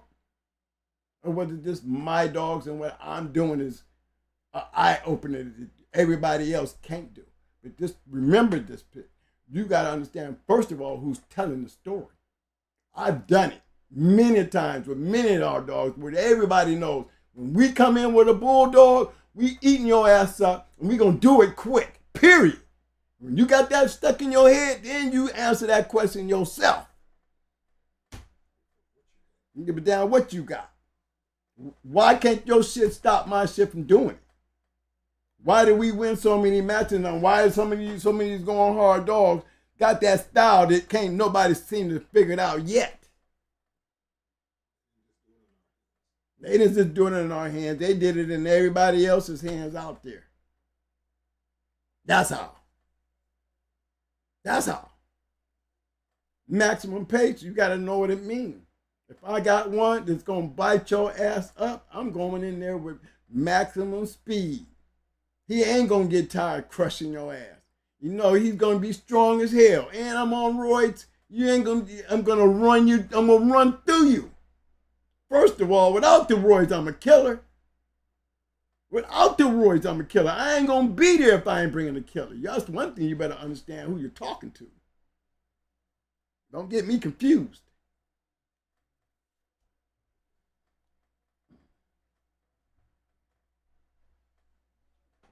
GSK, what if it don't end quick, sir? Then what? Then what, respectively? 3 hours and 17 minutes, it ain't gonna change a damn thing. 3 hours and 17 minutes didn't change a damn thing. And I'm still scratching like a bullet at 317. It don't matter. Mama 126. She went 126 twice. Ain't nothing changed. Nothing changed. Don't care how long it takes, as long as it get done.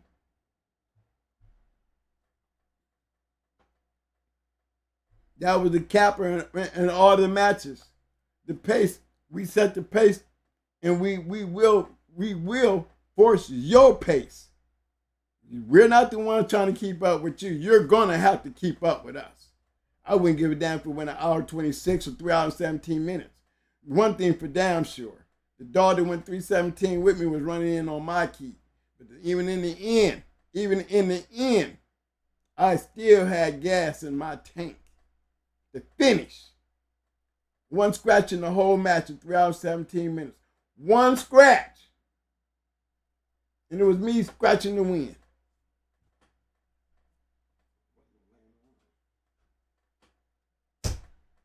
What did I tell you? Don't care how long it takes. Maximum stress. Maximum stress. And wasn't no laying around.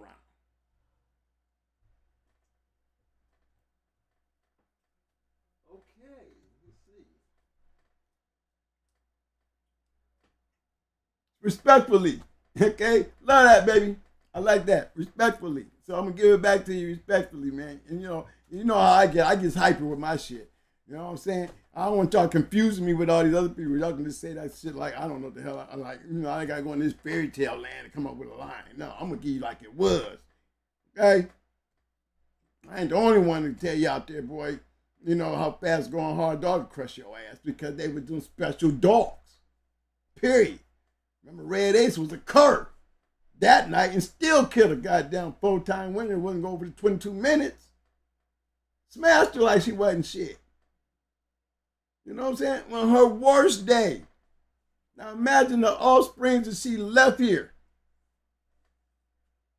Imagine the offsprings that she left here with that ability. That they didn't have to worry about her problem that she had. Woo! On that day. The problem she had on that day, we didn't worry about that problem no more with what she had. What she passed out of them was the most important thing that had her over there. She was a killer. And she threw killers. And them killers didn't have no problem going wherever. Mayday added the crazy. That's all it took. Mayday had those dogs on a whole nother level because Mayday, that was the thing about Mayday and the Mayday dogs that made those Mayday dogs special. You know, they was on a whole nother notch when you start talking about bulldogging. They was on a whole nother level. Trust me. They added another level to Super Saiyan. Okay, now we got Super Saiyan 2 then. Because that's exactly what they were. That's why so many of them won. So many of them won because of that Super Saiyan. What made it easier for us to do is we had Super Saiyan 3 because we came in with Vegeta and Goku together. They did that and they being together, you know, we already had that part down pat. Okay? Maybe they just bought in the Super Saiyan 3 because our Super Saiyans 2 is killers and there's nothing you can do about it. I wouldn't care how good you was. I did not care. Rat went in the 3 2-time winners from her first match to her third match. Everything we put in there, everybody wanted to see him go over 30 minutes with her. Even those who saw her. Period. She did just what her mama did. Don't care who it was. You're not going to stop her from doing what she was doing. Kunta, Lil Mayday, longest match was against Wacko, 36 minutes. 4 matches, and then none of them make it to the 40-minute mark. And these are males, top-level males. That's Little Mayday. Yeah. Doing exactly what his sister did. Doing exactly what his mama was trying to do. You know what I'm saying? The way he knocked off Wacko was the way his mama went after Tommy Boy. Yes, sir.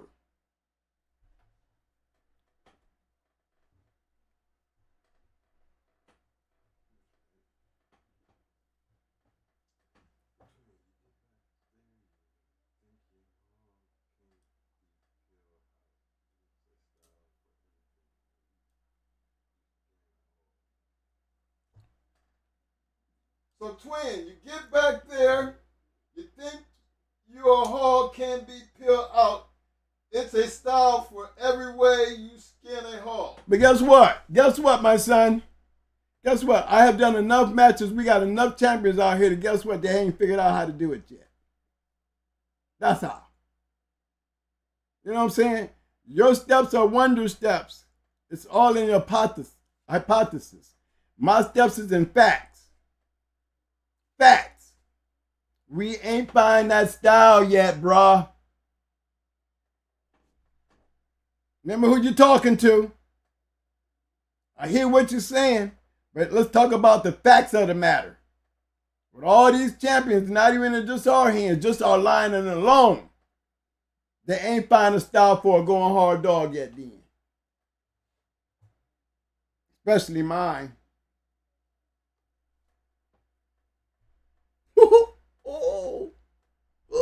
That work on everybody else's show. Don't work over here, because our style is unbeatable.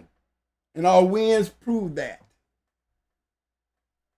maybe what, maybe they can't figure that style out because it seems like so many of them had that back end trait in them, and so many of them won their matches so quick. You know what I'm saying? There's a style out there for everybody. It just takes the best one to figure out which one it is. And guess what? When you're on the top of the pole, like LeBron, Kobe, you know what I'm saying? Michael Jordan, when you're up there on them kind of levels and shit, it's hard to get up there and match that. You know what I'm saying, bruh? We got dogs like that. We just got dogs like that. That's what the game is made of. Many dogs out here to get to that level. There's many dogs out there regardless of what you bring, like you said, there's always a dog out there for you. But guess what? Sometimes it ain't. Don't believe that shit. It ain't 100%. Ain't nothing 100%. But the facts will prove. The facts will prove.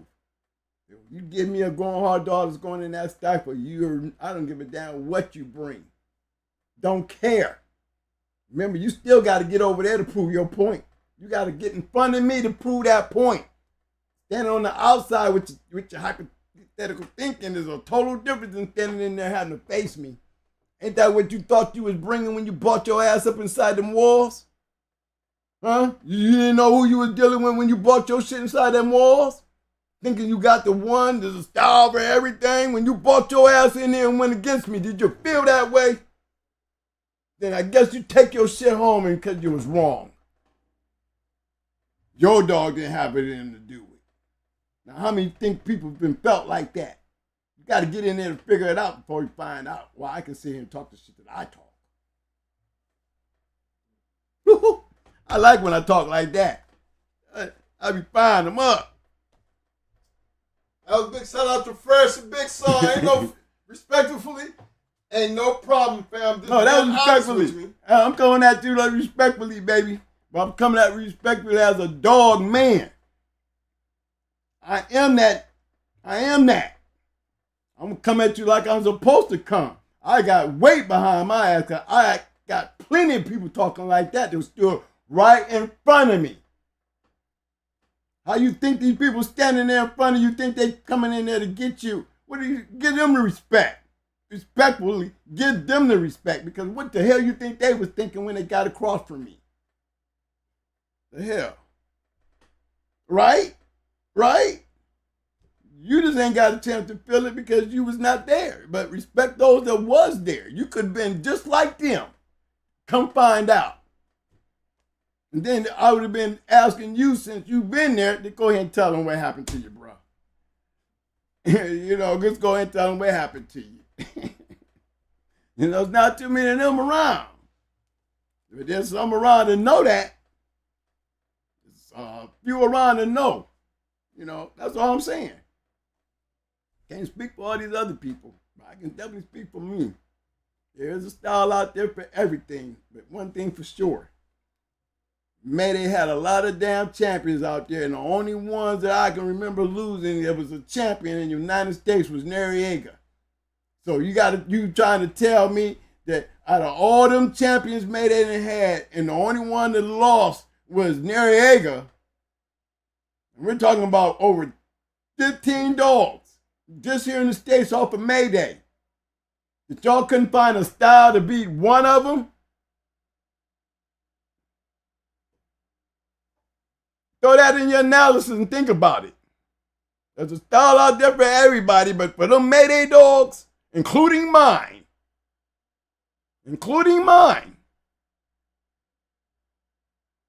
they couldn't figure that part out as far as the style. Or that extra edge that Mayday put in his dogs that crazy. That another level, that Super Saiyan. So there's not a dog out there for everybody, especially when I can sit there and say that about a line of dogs. A line of dogs. Remember, their point is being proven, not standing on the outside talking about it. They was in the inside giving everybody on the other side that opportunity to prove what they got to say.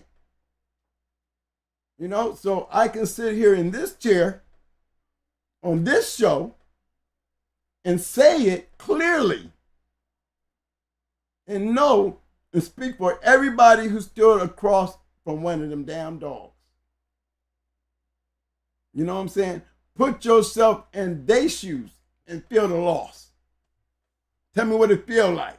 Tell me why they couldn't do it. Tell me what happened. You know, try to figure it out on their end. How you can't ask me when I'm the one doing all the smashing. I'm the one doing all the winning. Maybe you need to look on their point of view. The losers. Chris said, we lost before. What style do we lose to? We only had 7 losses out of them. Who did we really lose to? Tommy was one. I mean, that travel had. Roger was game. Wasn't no style. Roger was just tired. Then 7 pounds uphill. Then he went 7 pounds uphill. One time he was sick. You know, there was no style. He actually was winning the damn match. We just picked him up because he was just he was being overpowered. So it wasn't like he lost. It was just times that we shouldn't have done it. Dusty, she lost because she didn't beat the count. Man, I ain't never. Oh, the only dog that I can say I lost with I would honestly say I lost to was Lock and Load.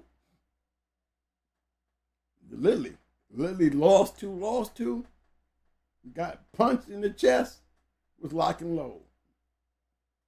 And that was just on the opening scratch. You know, one of them things that happened to Gus. What happened to Harry Hargrove and Ajax when Ajax hit him in that shoulder plex down and killed Gus. Well, same thing happened with me with Lock and Load. You know, mine went high and Lock and Load went low and cracked him and broke him in half. But as far as getting in a bulldog, you know, so far as losing like that, I ain't never felt one of them. You know, I felt it with Lock and Load. I felt it with Dusty Quit. I felt it with Red Ace when she did all that to Tommy Boy and didn't finish. I felt it when I had to pick up Roger Ramsey twice, you know, during times that he had no business going. But that's 7 matches out of the many matches that we won. So ain't nobody ever went in there and beat me except for Crossroads.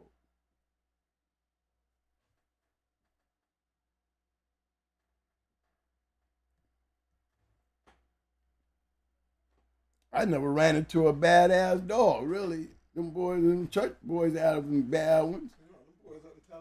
Them boys up in Tallahassee had a good one. Yeah, they had a good one, but, you know, when it comes to styles, you know, we ain't the ones that's dealing with the pressure. We the ones bringing the pressure. That Gator dog, you know, he brought some pressure, but he was damn near conditioned like we was conditioned, so he brought some heat. And he was a good dog. But shit, how you gonna bring a dog that's plugged into me and go into me with him? You know, I had to figure that out too. But one thing for sure, if anything solidified the fact that I am definitely not an easy person to win against, you know what I'm saying? That match right there proved that. Proved that to me. You know? I ain't no better. If not, I'm not even nowhere close to people like Stone City and Hardcore and, you know what I'm saying, all these guys out here like Rasta Man. These guys is top of the hand. Abrahams, I mean, I can run them all. True Colors, I ain't nowhere on their level. So yes, I can sit down here at the bottom of the damn totem pole amongst all the great ones above me. They swear to God I need to be hanging out up there with them, but I'm going to be humble about my shit. Because if it don't be for them, I would never got to the stages I got to. Because I knew what to bring, because I saw what they was bringing. You know what I'm saying? And when you get that part understood, like I had it understood, I had the perfect tool. And I was just lucky to have it. And that was that back end shit from Red Ace crossed with some damn Mayday. Period. Everything else after that, they proved their point. Everything after that proved their point. Add up the losses to everything that went in there. I said, what, none of that Mayday shit losing. Baby, registered married with 4 champions. Water Day sitting over there. Don't forget your boy Kunta, a.k.a. Lil Mayday, Brad. It was just the Mayday dogs was on my yard. Don't forget 7-time winner Ruby, who didn't ever make it over 30 minutes 7 times. It's just a line of dogs. That's all it was. All of them Gameville champions over there at Gameville and them, look at their dogs. They didn't play. You know, and when it came down to them being bulldogs, when they had dogs that took them that limit, they prevailed. They prevailed. And a lot of times they probably ended up prevailing under the simple fact that it was that crazy shit that Mayday brought to the table in those dogs. That's what I believe it was. When it comes to my dogs, I believe it was like the click. Like bringing Yellow to Dolly, you know what I mean? With that boom that created Mayday and everything after Mayday. Well, I figured Red Ace was that boom. It was the perfect boom to Mayday to make my shit go boom. What better dog to get a boom out of?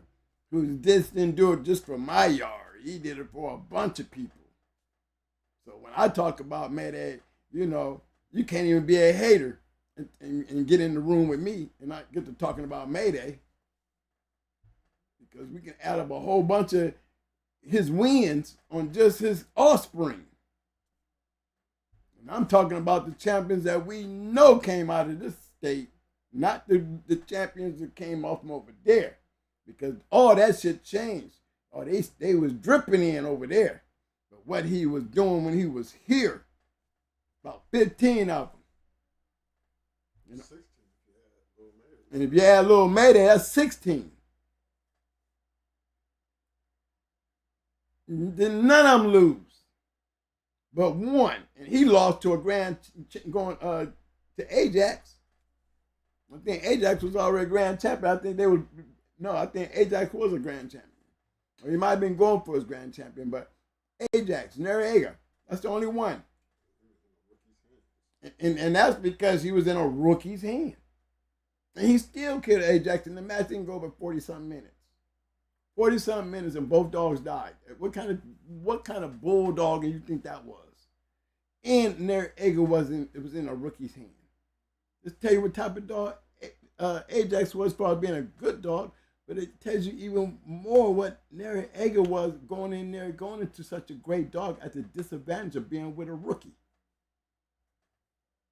Just imagine what could have happened if he had been in there with Chico, like he should have been. It would have been down there, you add up all the damn dogs and add up all the wins. You know what I'm saying? Remember what room you in. You know? King James said, "Twin, where the blood at? Twin, sell me a puppy." See, man, it just be the moves, man. It be the moves. But you know what, man? I'm going to tell you what it was. It was by luck that everything that I damn near ran into in my life into this dog game, man, it was like I was being guided by a sports guide. And that's no lie. Because I have never been around a losing kennel. Never. I don't even know what a losing kennel looked like. You know what I'm saying? To me, I be feeling like everybody can win. You know what I'm saying? I mean, you mess with these dogs right here, you gonna win. You know what I mean? And believe me, when I say it, and this is because I let my eyes be your witness. My eyes be your witness. Because history will show you that. When all the people that I know and all the people that I didn't have on the show and the people who even know us, they would say, man, look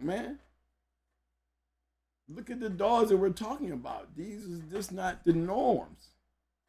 Look at the guys that we talk about. And I'm steady telling y'all, I'm at the bottom of the damn totem pole. You don't hear me trying to be better than none of these guys. Because I wasn't. You know, they were swearing down, you know, with the line of dogs that I have, I should be right up there with them. And you know what? Maybe it's because of my humbleness, because of my following behind them and trying to be them and wanting to have those type of dogs. I deserve to be there in their eyes, but to me, I am humble. And I will show my humility to these guys, because if it don't be for them, I would have never got the part right. So I'm going to always stay humble to that fact. But anything under that, I'm telling you, I'm talking, I'm going off. I'm going off. Because I don't try to act like I'm better than nobody when I'm telling you that so many other people is better than me. Come on, the reality check. But you better believe one thing, other thing too, bro. And make damn sure you know that when you come on this damn show here. We real bulldoggers. You understand? We didn't sit in an area. We made areas by going to wherever. All right? We didn't just sit around everywhere. Come on. So there's a whole lot of people that stand in across from me and sit there and say, you know, yeah, you're right. And for everybody else that was in that little circle of those great dog men that I be talking about, and the only reason I could have ever met these guys is they was not sitting around in the back in the one little area. They was everywhere. These were all, including Fat Bill. You know, I always make that crack when Fat Bill came up out that Dixieline shit. You know, he went into that real world, things was a little different. You know, you might not like to hear that shit, but for real. You know, cross paths with that circle boy and you got that real shit. Stevens played in that world. Shit. Kenny Allen played in that world. And Fat Bill ran a little bit around there with Kenny Allen and yes, he did, because Kenny Allen, he ran with my boy Ricky Jones a little bit. You know, so hey, them guys know. They know. You know, Bakari, all them boys, them dogs they had, man, tell you from, fella. Unless you was standing across from them, you didn't. Hey, look, you got to, literally back then, you had to lose to one of them dogs to go home and know that you need to clean out your shit and start over. And that's for real. I mean, super kennels and, man, listen to the kennels that I'm talking about, man. Listen to the kennels that I'm talking about. All of them is great kennels. All of them is them 90%ers. Remember where y'all at. 90%ers, every single one of the guys in the kennels and the dogs that we talk about, y'all, 90%ers. And that's a lot to sit there and say, but they're all great kennels. Remember what room you in. You know, not everybody can sit there and say that. This is true.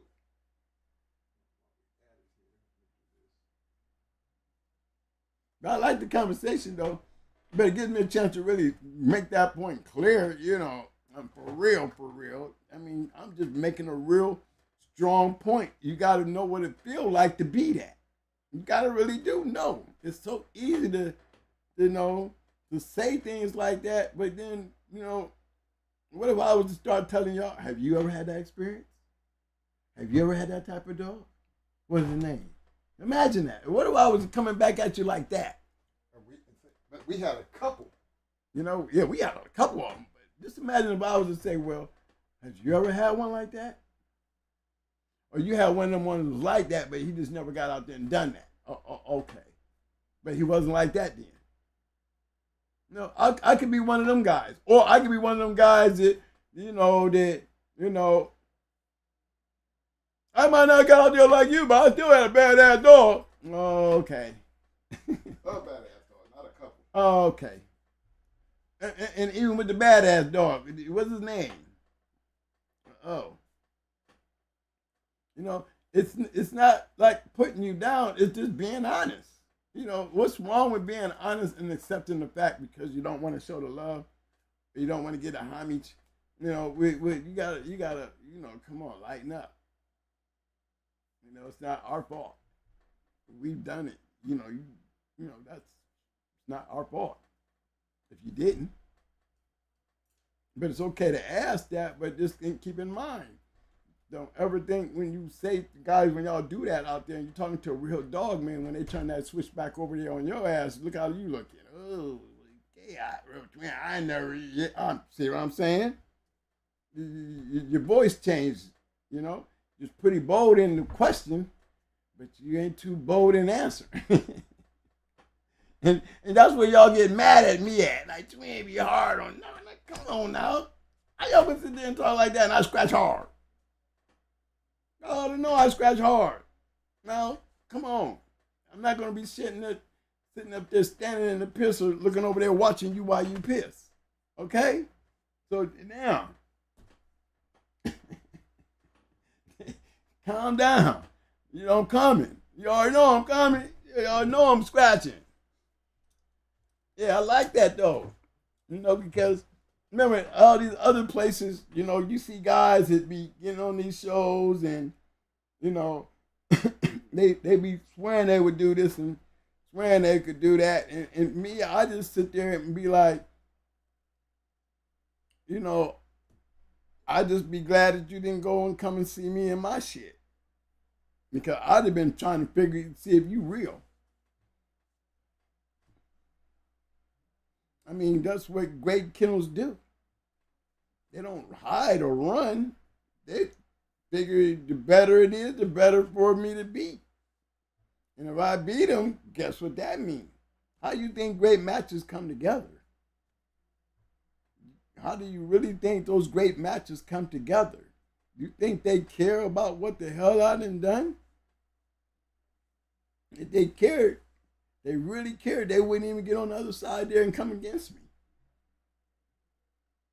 But because they believe in their shit just as much as I believe in my shit, there's somebody standing over there waiting and believing they can do that.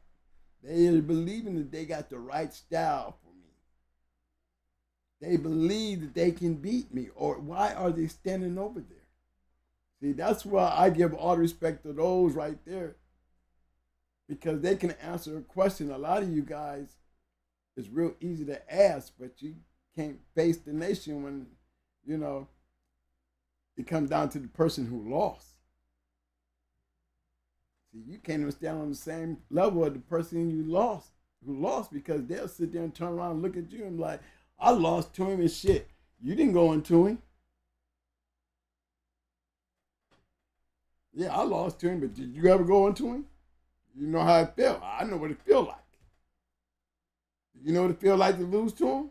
Then, you know what I'm saying? Because that's what he'll tell you. But at least he can tell you he felt like he could win or he wouldn't have never been standing over there. So what you trying to say? You ain't done shit. You didn't go into him, did you? Well, see? See how the table changes? So be careful. Guys, when you're slinging out there, you know, with a little chip on your shoulder, I'll come right up there and slap it off. Yeah, that's what I did. and be respectful about it because it's just the game, man. You know, it's the game. It's the game. Love it, love it, love it. You gotta love it because that's what it took. It's what it takes. Talking did not get nothing done. Nothing. You know, so if you ain't had that opportunity, you know, and that's why I like putting you guys on the bus because I really be wanting y'all to really get into me. See it from my point of view. I mean, that's why I take y'all on the bus. So when y'all ask these questions, what kind of guy did you expect to get the answer and what kind of answer if you riding on the bus with me and putting yourself into my world, how would you be expecting me to answer? You know what I'm saying? So I hope a lot of you guys ain't taking it to heart or taking it like I'm some big head dude, because I ain't. And swear to God, you know you can't say I act like I'm better than everybody, but I can tell I act like I'm better than most, because I am. And for those who's asking the question, you know what I'm saying? Get some work in. That's all. Get some work in, and maybe you might have a place to stand to be able to ask the question and don't feel like you was out of place when you asked it. That's the part that I be worried about. Y'all feeling like you're out of place when I answer those questions. It's just the way I answer them. It's, you know, don't take it wrong. I'm not gigging it on you, but I always got to remind you when you ask those questions, try to have something under your belt. You know, because I hate doing that and then have to fire back, and you feel even more like fucked up when I turn the tables back on you. Yeah, y'all gets mad when I do that. You know, y'all looking for a trip, but then when I turn my switch, I get a fall. Common sense, think about it. Y'all been on this show enough. You know, Mike say, you know, people say, man, how, you know why nobody talk on your show or twin? You know why? What they gonna say?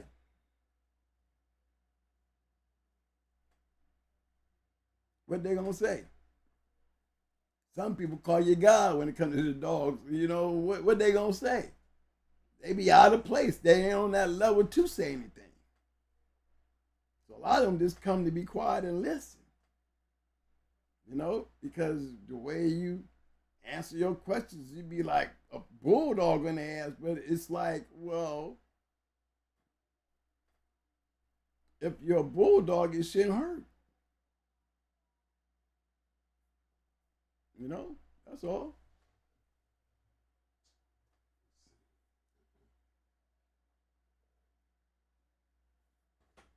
Man, and I be saying that about a lot of those great dogs we be pulling up. Look at those bloodlines that we be pulling up. Look at those dogs. Them is champions. You know what I'm saying? Them is champions and grand champions we be pulling up. And I be always pointing out their pedigrees regardless of how they bred. Let me tell y'all something. Until you have one of them between your legs, you just don't know what it feels like. I mean, but to have a couple of them, but no, just to have one. Just to have one true working bulldog. You can't ask for much more than that. For those of us who was able to take it and run with it and be able to enhance those kennels and make those great dogs and make those great names, hey, take your hat off to them, because everybody couldn't do it.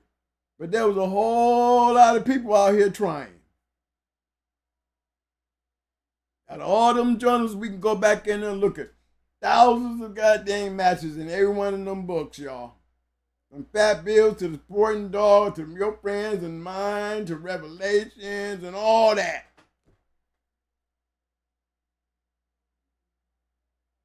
You don't see a whole bunch of great kennels. And the kennels that you do see, you see them so many times. That's why we call them great kennels. But to be able to just have one, man, that was everything to me, to just get one. Everything. Just to be able to hold one. That means a lot to me. Just to even win. When you put so much time and work and dedication to putting a dog together, do you really know what it takes to do that? And to be able to do it 3 times is a task. But to be able to do it 5 times, 6 times, 7 times. 30, 45 times. I mean, you're right, 45, 50 times. Man, it's saying a lot. And that's a lot. So it's like, if you haven't done it, it's easy to ask those questions, but it's real, like, some of them questions will bother others, but they don't bother me. My answers bother people. It's not the questions that they're asking, it's the answer that I'm giving you. My man Johnny Rocket said, I'm in the back of the bus with no seatbelts. Hey, and we on a bumpy road tonight, baby. You know what I'm saying? You know how you be on that bus and you hit a bump and the first thing you do is fly out the chair. Whoa, goddamn. Woo! Yeah, man, that's how it is. That's how it is. We are definitely on a bumpy ride. But yeah, that's why we're always on the bus. The imagination. Just imagination and the really catching on, really feel, because I know I have passion. And if you could just kind of plug in and just put yourself, which one of your favorite dogs do you feed? There's a dog on your yard that you love this dog. I know you dog men. There's a dog on your yard that you love. Now just think, you get on the bus with that dog and you come back and get on that ride with me, and you take you and your dog and kind of just implant right into there like you just like watching a movie and you in it. Because that's what this show is about. That's what it's about. The fictional, historical entertainment is just picturing it. It's you now. Just imagine you sitting up there with a dog like the brat, sitting there between your ass, getting ready to get somebody, knowing there's somebody standing over there. Just think about that. This dog that you bought with you today on this bus, he's in the corner right here, and there's somebody over there waiting on his ass. Now, how do you feel about that dog? That favorite dog you bought him with you today, this is the one.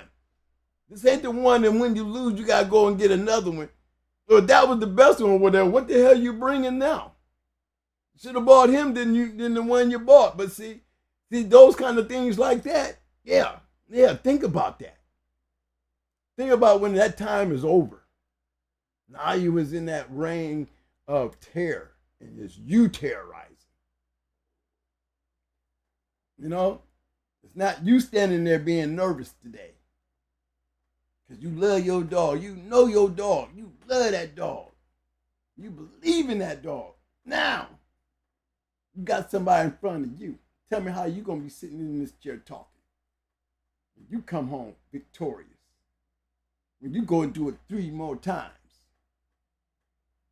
How you going to feel? How you going to be sitting in this chair? That's what this show is about. That's what it's about. How you gonna feel? Right. Y'all catching everything on what it takes to get there. What it feels like to be there. What it even feels like to succeed. In a dream that you wish that you was, all I'm telling you, it was a dream for me just to be like them. Call me a biter, call me whatever, but guess what? I learned them pedigrees to the point, man, that I know what I'm talking about because I know what it takes to win. All I'm doing is just sharing an old story with y'all. You know what I'm saying? And if you're sitting in this chair in that imaginary world that's on that bus, then you know where I'm coming from. Because when you get off that bus, you still taking that good old dog that you love back to his chain. You should feel good about being there with him because, boy, when you got off the bus, you felt good. Man, I rode with Twin today on that bus with old Jimmy. Yeah, I know what he's saying, boy. I felt like me and Jimmy was at that number 3, and all we was getting ready to do was scratch the win, and we've been called Champion Jimmy. You came home a champion. Now I'm going to put you in this chair and let everybody ask you questions and tell me how you answer them. Okay? Y'all know what I'm saying. It's just common sense. Think about it.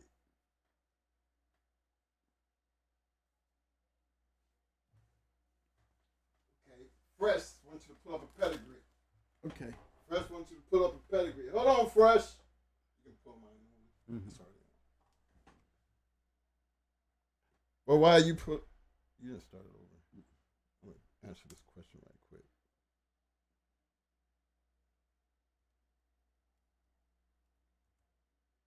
Okay. Here's the number right here. Ready? Yeah. Right. Hold on. Mm-hmm. 411-669.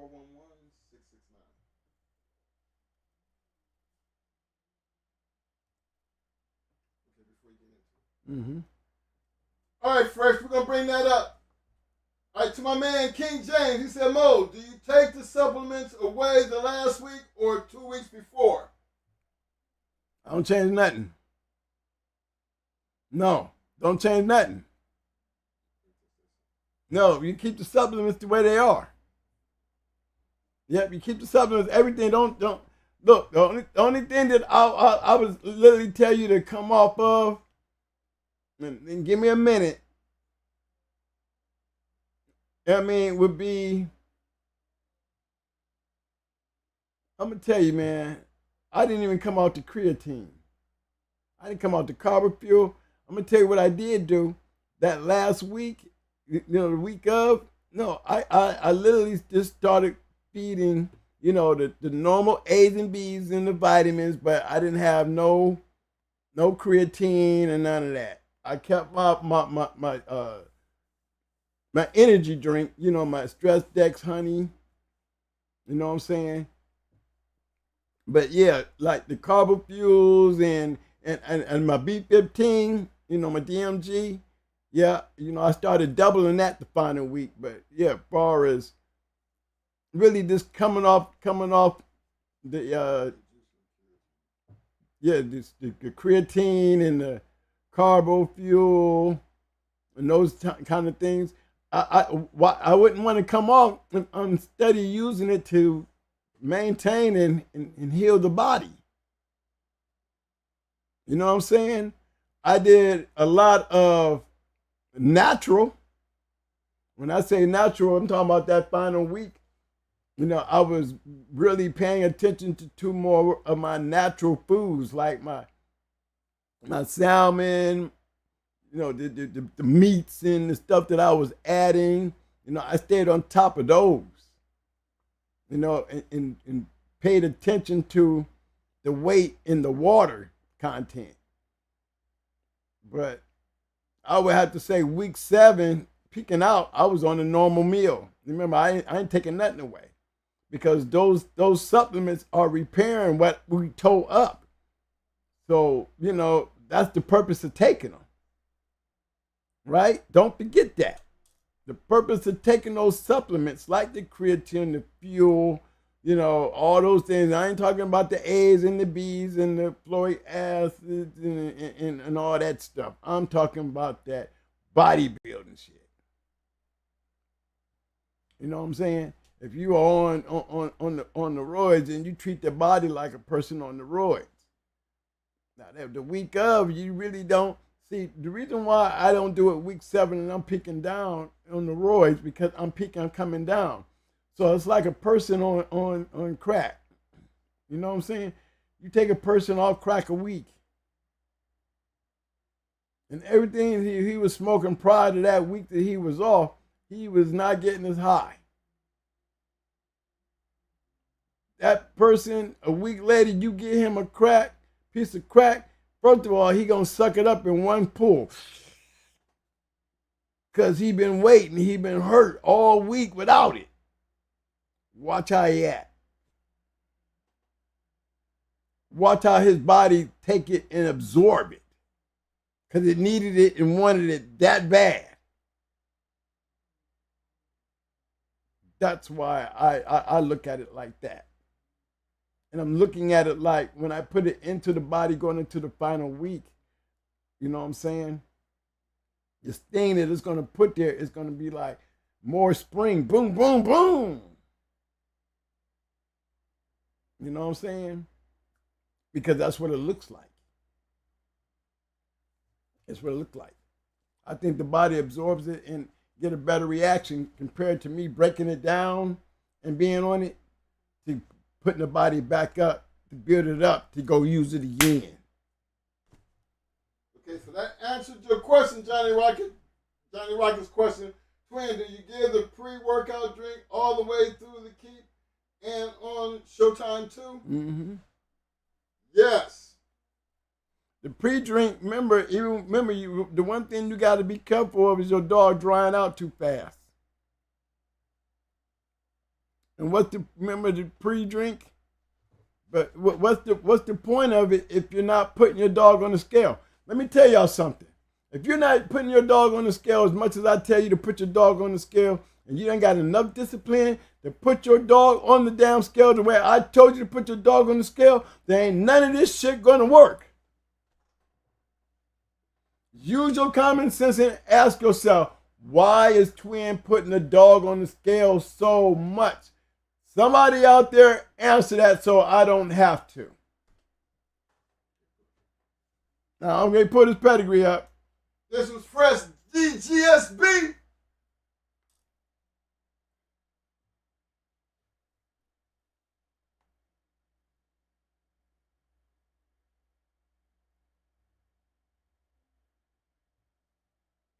Fresh says, check me out, Twin. I've been there before. I say that's Miss Papa. Yes, sir.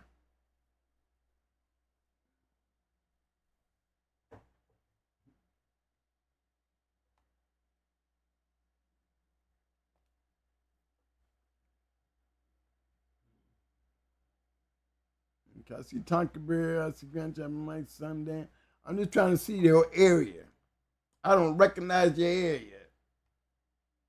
That's all. I'm trying to pick your area here. Let me go digging in a little bit.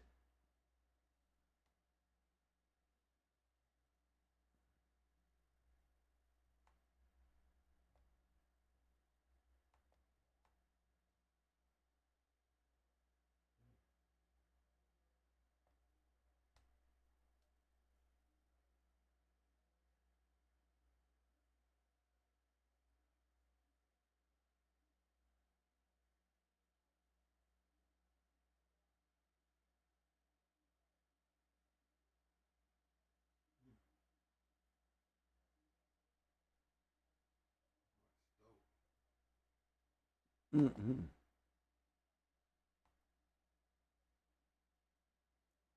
Mm-hmm. I see the red boy.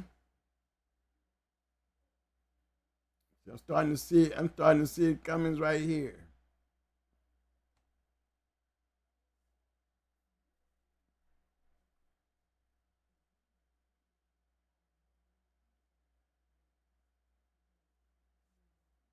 Okay, that haymaker and all them. I'm still trying to get to this piece here. Because I see Smith. I'm trying to see what line is he running. Okay, I see what he's doing.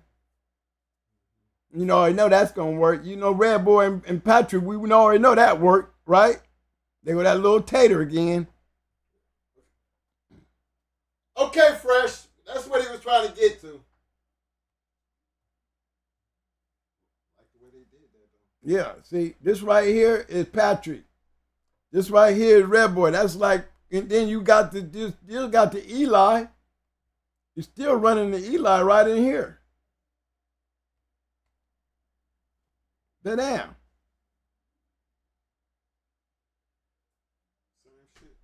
You remember what I'm saying? You're still running with the top three bloodlines. Red Boy, which is yellow. Come on. Jeep and Patrick. And you know we got to go with the Eli. Remember now you got Chinaman and all them, same thing. He's the same line as the dog, Jeep. You know what I'm saying? But remember Jeep Red Boy. You got Jeep Red Boy all right there. And look, standing back to where we was. Look at it. You can't see it. You see it coming, but you don't see it from here. Remember how quick I got y'all there? Because I know a pedigree. You don't see that there. Remember, that's what I was looking for. What's this going back to? Well, let's see what Smith was doing. Now we know what Smith was doing. Now we know what the bottom was doing.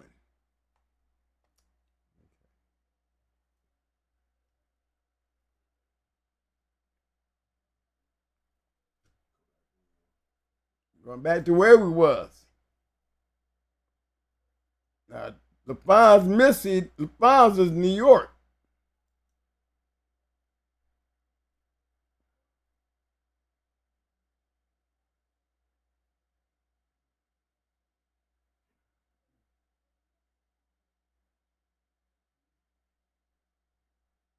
See, that's that Tonka Bear.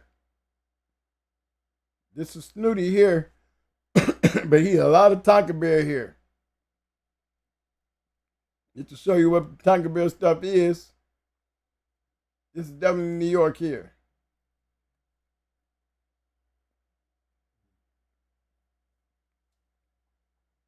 See that bolio?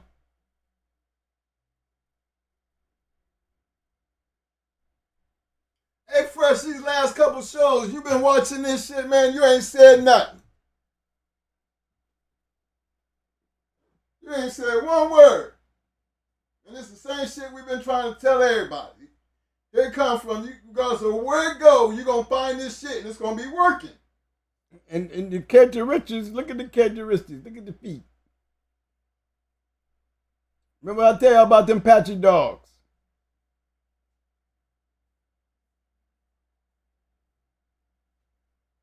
There's certain things, man. They just stand up and they stand out. This dog is heavy that. This part up here, that's definitely Snooty. It's still Carver. All this still go back to the same place the Bolio gonna end up at. Carver dogs. All this stuff gonna go back to Carver.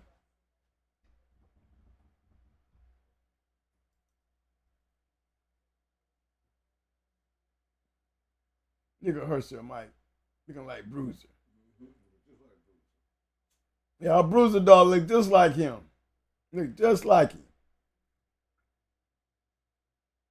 He wasn't off of Thor. He was off of Smeller. But see, again, see what I'm saying, y'all? It all goes back. Like Bolio, all of them. All of them. Boomerang, Art Smithy. All this Bolio goes back to the same place.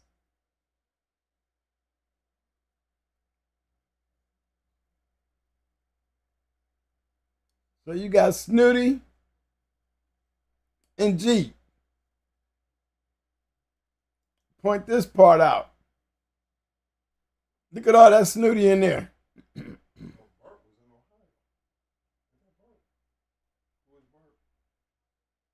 No, that's Kennedy's dog, remember? Pope had it. Right.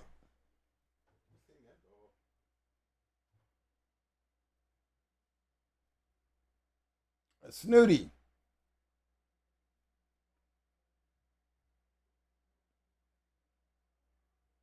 A lot of Snooty, Miss Pooh already. There's the Jeep.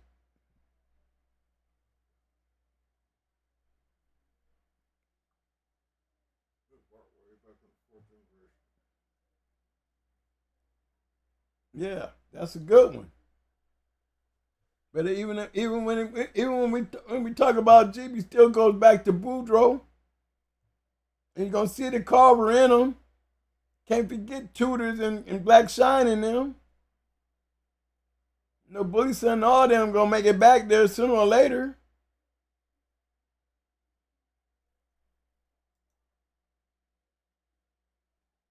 Big shout out to Uncle Willie in the house. What up, fam? Fresh said, I got the bitch from Mountain Man. Supergirl was a bad bitch. She was bred nice. But again, what I say about champions. Most champions that you see gonna have good pedigrees. And that was the top and the bottom, y'all. I did the top and the bottom. You can't see it. You can't see it, but when you go looking, You'll see why these dogs, and let me just point out some things. I'm only gonna pick out the colors. I ain't gonna be picking out the ones that ain't colorful, because they all ain't on point. But I'm gonna point out the ones that you look for. You look at this dog here, and you want to know what made this dog. And I can guarantee you, if you go on the assumption, like Twin said, most champions are bred great. At least 90% of them, and you click on this dog, and you start looking, you can see a little bit. You can see a little bit, but you go keep a looking, because one thing stand consistent.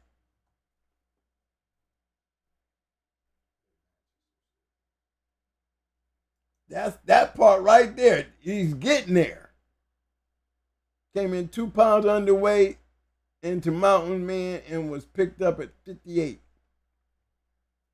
2 pounds underweight and you did him, shame on you. That's like giving up 20 pounds, because you're going to be losing. Not only are you underweight, you're under energized, your energy, your strength. Giving up a pound, you losing so much. Guys, is doing that. If you got a great dog, you do it. But if you don't, and it's all about the dog, I wouldn't do nothing. I'd take my shit home. I already tried. I did 7 pounds up here one time being a knucklehead. But you see, as we go back, you see what I'm saying? You start noticing. But you're still getting these. Remember I was talking about old Smitty? It went from Smith to Smitty.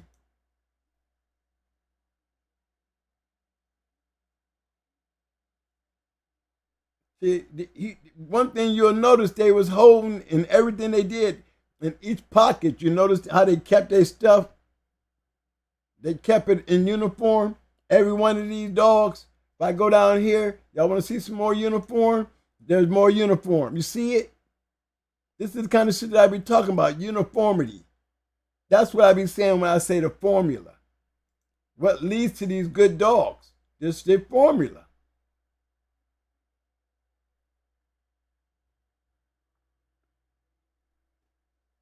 All these dogs got the nice formula.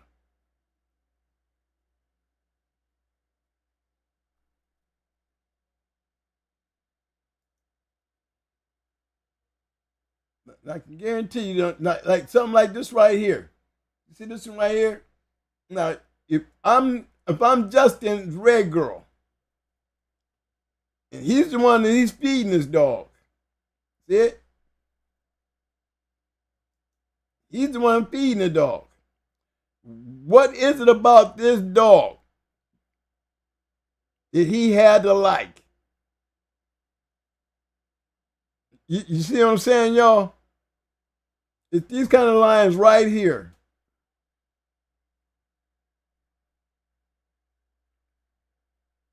You see?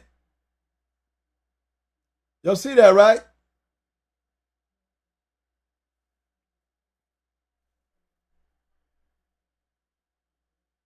It's these kind of lines right here.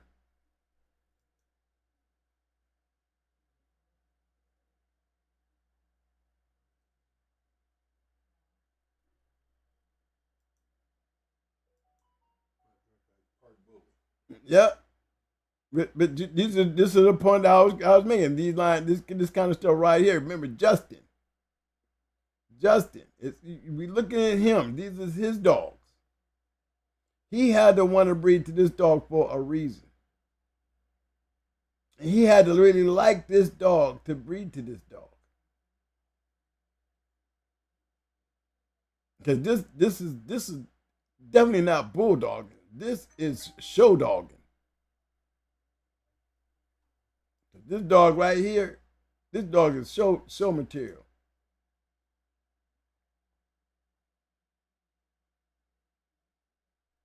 And he got Uncle Bud in him. In Spitfire. But this is definitely show dog. That's a blue dog.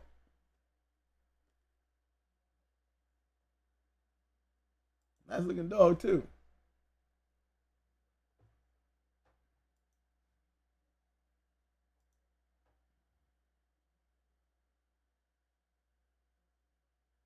Y'all see these kind of breedings right here. Them be like them one of Mr. Klein, but even Mr. Klein led back to something. You know what I mean? But when I see breedings like this right here, the first thing come to my mind is I look right at this person right here. You see? It's this guy right here. What is he doing?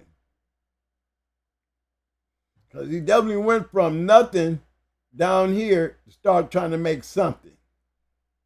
So he is the key. He's the one making the decisions here. You see it? You see it? Now he changed up and went from this style of breeding to this style of breeding.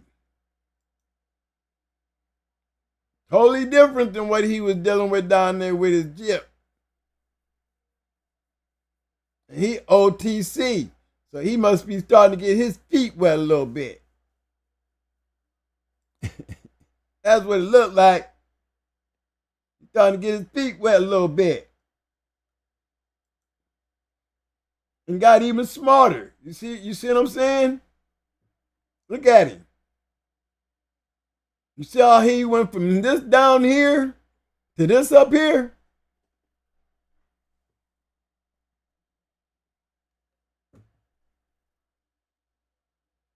I said, keep an eye on this guy. Remember, I started this by keep an eye on this guy. And I walked him all the way up, all because where we started at.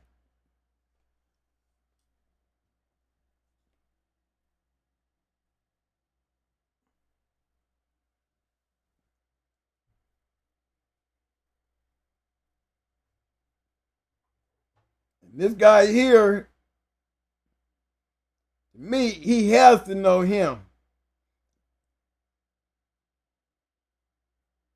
Because he had something to bring to the table with damn stuff with this little jip. You know what I'm saying? He had something to bring to the table with a little jip.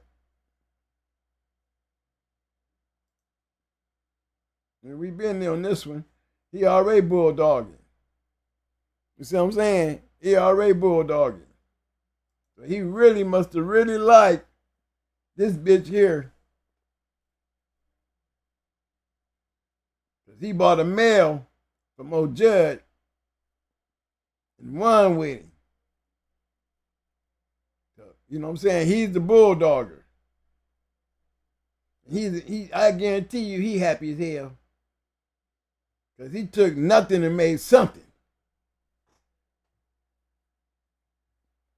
And you can tell his development. You can see his upcoming. You can down there look at his breeding and say, well, damn, you can see what he was doing. He was new to this shit. He coming in with blue dogs and all that shit. But you see what happened? He changed up. It's all in the breeder.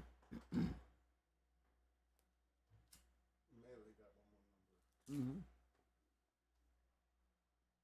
Yeah, I'm ready.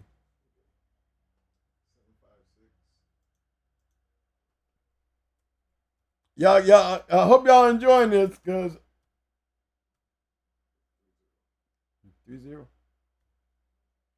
Because you know when I go into these pedigrees,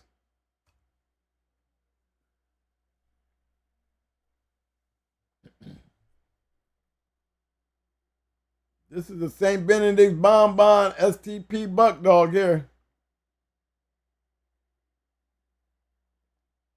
Cross into some high, heavy yellow. That's all yellow down here. Yellow Jeep. Remember, anything you see with hardcore in it, gonna have some Jeep in it.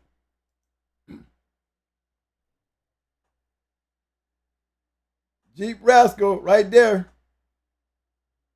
Don't forget about that Klaus shit, but I tell you about that Klaus stuff. I told you that Klaus stuff you'll find in that Buck stuff. You know what I'm saying? Y'all see Stabber again. You hear that Stabber. That Mayday stuff. That Buck stuff. Remember I said it. We've done this before. And we know that this stuff, when you put it together, it works. We're talking about another kennel. Another famous kennel.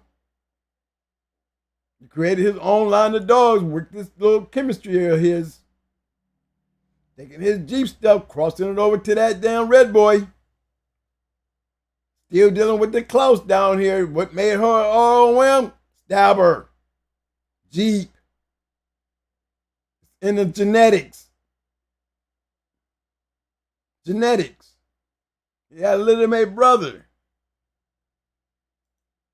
The damn dog ran away and he still made all whim. He ran away, he's still all whim. Genetics. Pay close attention to your genetics.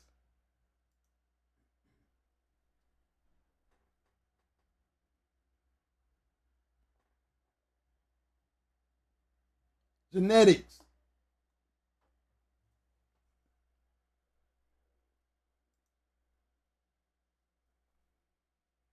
Genetics.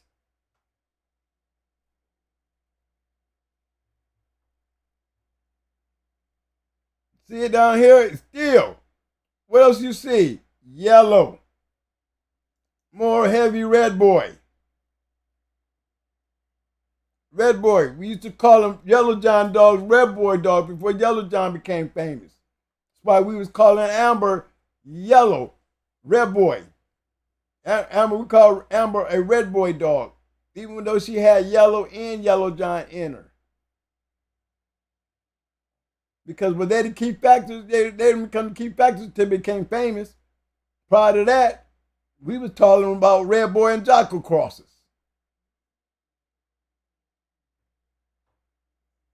You see what I'm saying? Red Boy and Jocko crosses.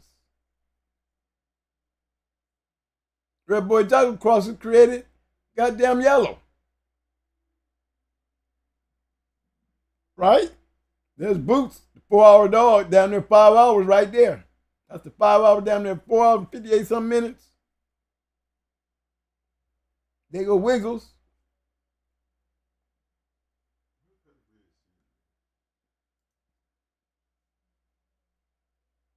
That hardcore stuff. Offspring, dog of the year. Genetics. Look at Pitt Island when they was active.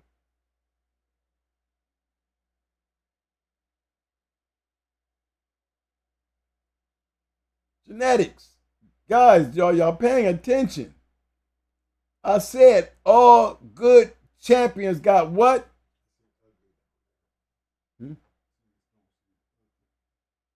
Where ugly at? There she go. Where ugly at? Look at that dog, y'all. Yeah, I had her. That's the one I told Judge, man, you gotta come get this bitch, man. Twin, just put her on the plane and send her down there to Evolution. Will you do that for me, man? Oh, you don't want to bring her home? No, man. She barked too much. I mean, I had this dog on my yard, y'all, with the dog that I had, and I refused to breed her.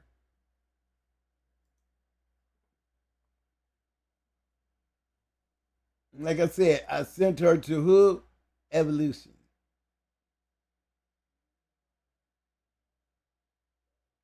With all that, you see that, right?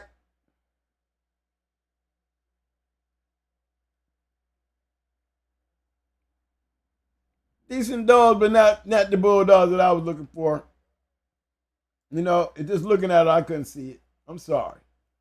I was not having no chocolate brindle white dog looking the way she was, and she was dead ass right. She was a little ugly dog.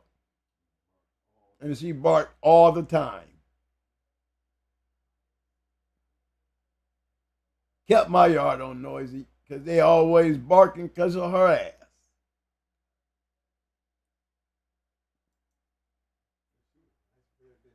She was nicely bred, that's for damn sure. But I just wanted to take y'all on that little run right quick when I go clicking on stuff and pointing out these very important points. Why champions always seem to have good pedigrees. Because they have breeders that produce, knowing your dog dealing with a dog man all the way around the board. expectations speak for itself. You see what I'm saying?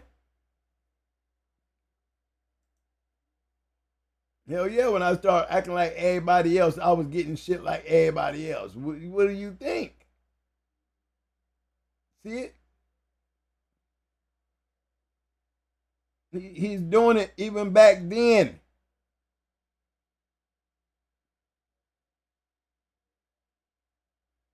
Even back then. 40, 17, and 38. Female, 35 and a half.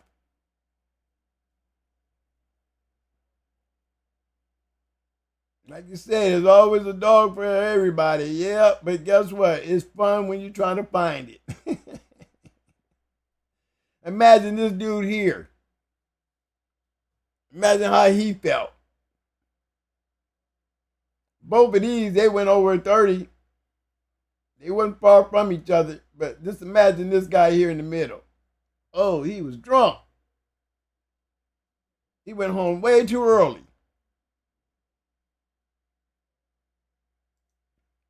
But let's go back to where we started at. I was over there on Bozak with the dogs he produced. It takes me all the way back over here where we started at with the two-time winner. Top side ain't no much difference.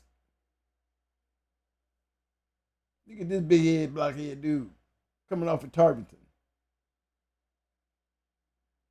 Look at the buck in him.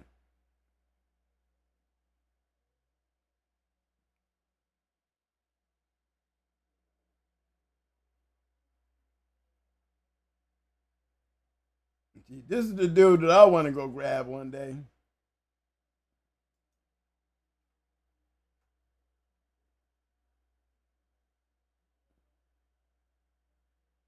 I like to go through his shit, y'all, and we go hunting and playing around on what old Ozzy was doing.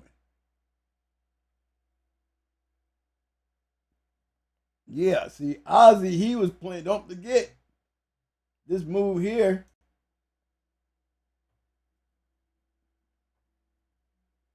Yeah, y'all see the Kobe.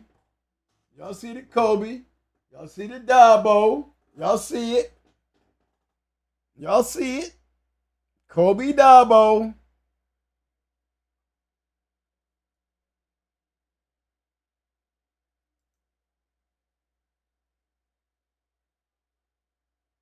There go Mike.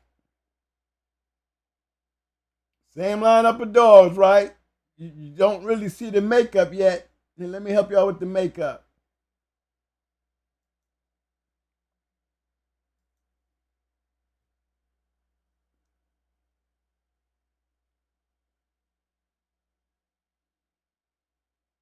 You know what I'm saying? Okie, Zebo,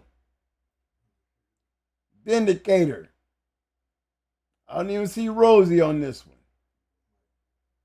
There go Mike. You see what I'm saying?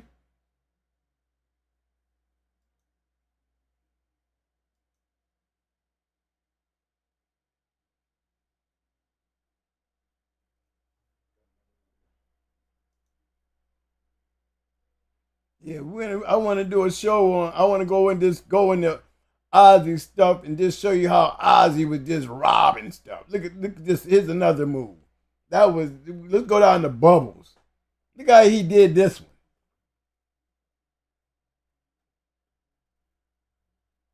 Totally built perfect. Nice build. See what I'm talking about, y'all? There's the reason why this dog is the champion. Look how she's bred. We know why this is working. Because it's down to the same thing he's doing down here. I said all great dogs are bred great.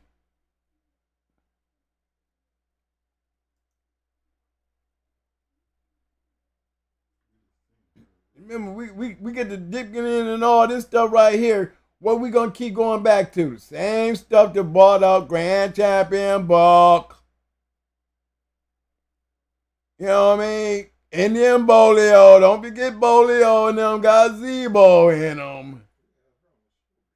We had these same dogs. We've been doing shows in the last couple of days of these pedigrees. We keep bumping into these same old dogs. I hope y'all feeling me. When you see a line of dogs that can maintain history.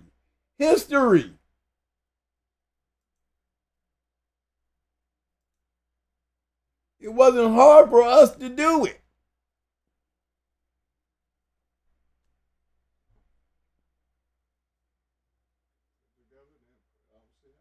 That's it. All you can do is put it together and put it out there and see what it works. I just had to run back here and show y'all that red alert dog.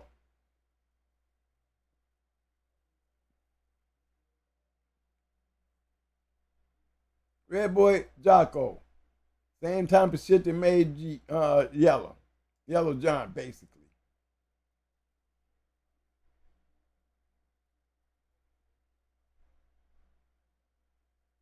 Old Mark's lady. Smart move, Mark.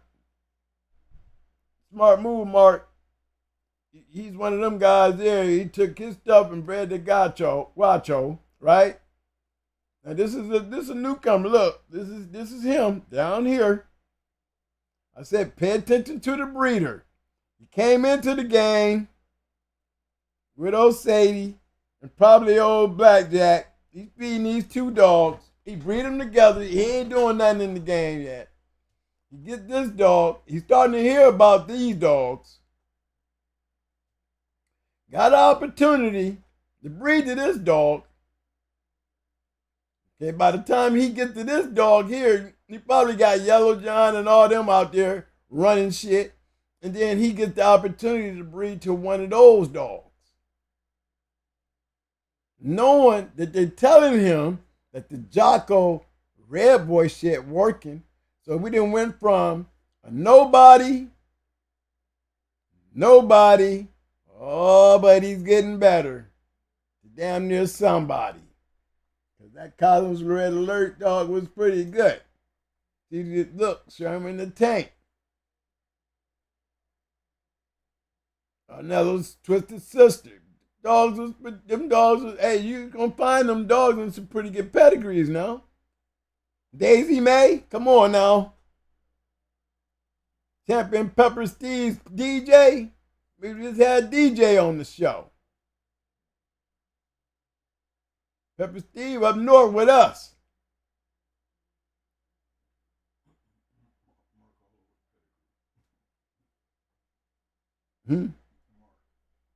Oh yeah, Mark, look, now you got Mark all in the pedigree now. Look at him.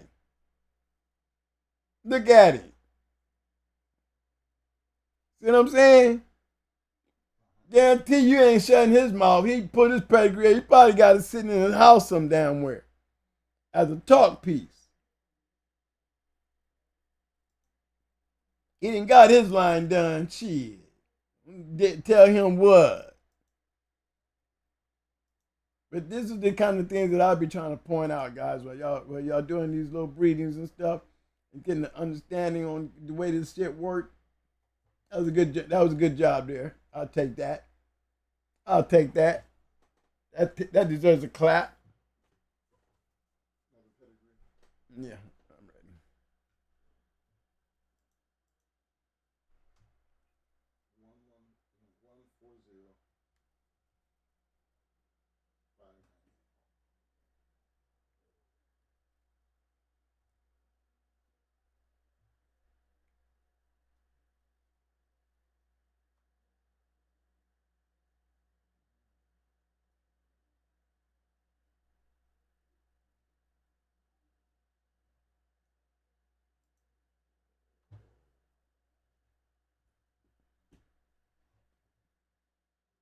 I think this was a little reach here. I like it because this right here is what really kind of helped this right here kind of bring this piece together right here, because it's really like a little bit off balance, is this part right here.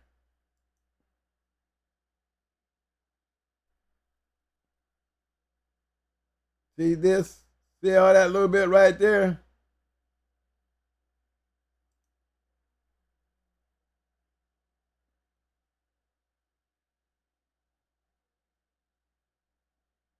Little Mr. Rick Ornello.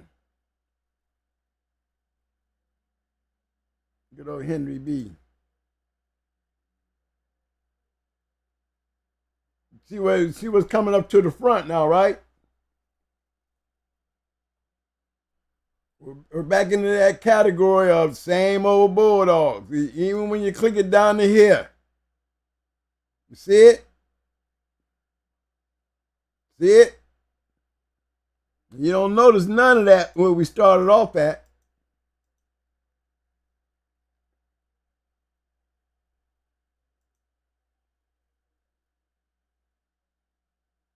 Now, this down here seems to make more sense now, don't it? When you start putting this on top of this.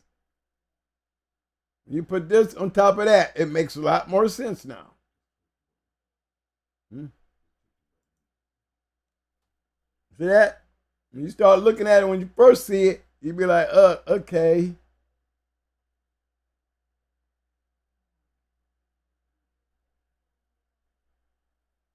This is supposed to, this is Red Boy.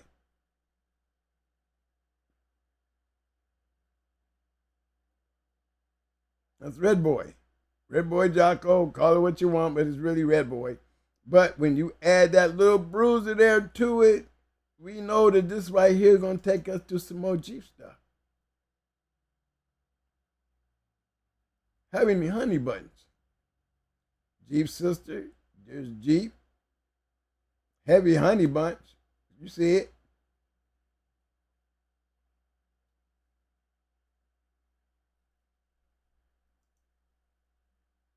But you have a chance to get in these type of dogs.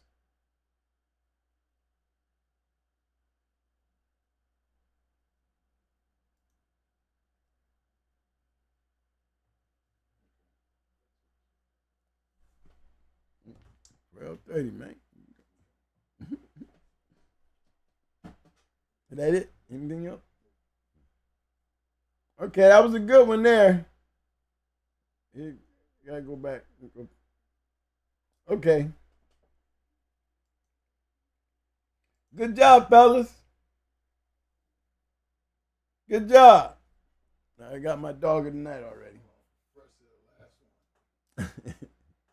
Okay, I intend on my dog of the night, though. I'm keeping her. Okay. Mm-hmm. Yep. 188426.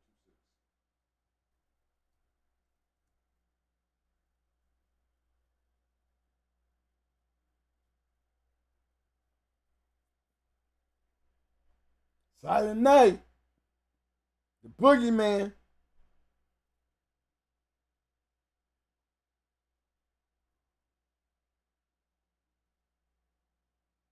Well, you know this is just straight Red Boy Jeep. More Red Boy than Jeep, but the line's supposed to click anyway. Devastating biatch. Well, guess why? Good breeding. We know Boomer. We know Boomer. We know this whole line of dogs right up here.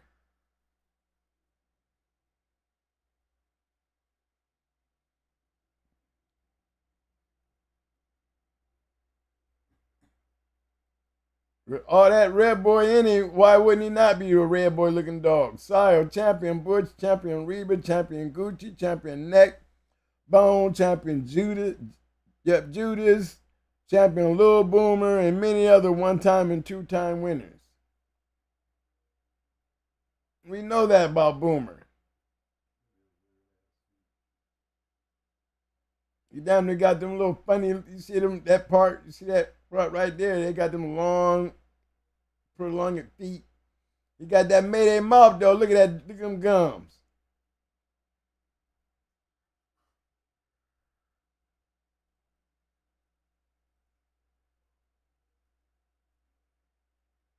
Yeah, Boomer, he put some nice ones out there now. We got some Boomer in our stuff.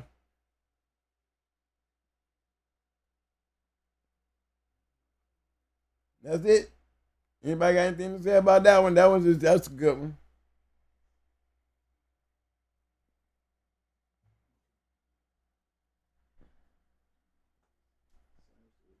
Same shit. You know, we're dealing with the same dogs. We run across the same dogs. Proving my point even more, fellas. There's just certain lines of dogs out there, man, that go down through the history of the dog game, man, that, you know, when guys got a hold of it, they held it and they made it work. And if you notice, they making it work with the same line of dogs, but different dogs. Now, that's supposed to be some, you know, what they call validating. When you see it so much, it's validated itself. So if it's validating itself, then you know you try to figure out how to validate it into your program, because damn, you got to, for those who want to come up with their own sauce, you know what I'm saying?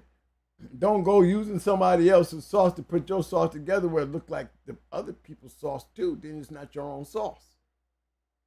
You know, and why mess with some sauce when you try to come up with your own sauce? You know, when somebody say, I'm going to come up with my own sauce.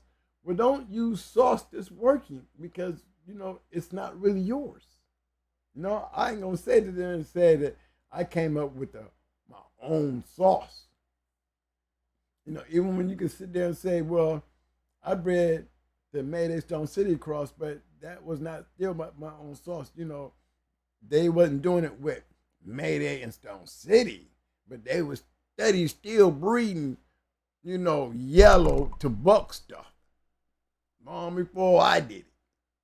They just didn't do it with two great lines of dogs, but they were still breeding Patrick and Red Boy long before we did it with those two great dogs, those two great kennels. You know what I'm saying? All right, fellas, let me close it out tonight. We're going to close it out. We're going to close it out on this Hot Mic Friday. I need y'all to help me now. Look here. Help me out. Give you time to get to your keyboards and get your little things together. Give you a little time. Now give me the damn thumbs up, thumbs up. Thumbs up, thumbs up. Come on, y'all. Get them thumbs up now, man. Muscles. Muscles. Muscles. Now, give me some damn roses. Roses.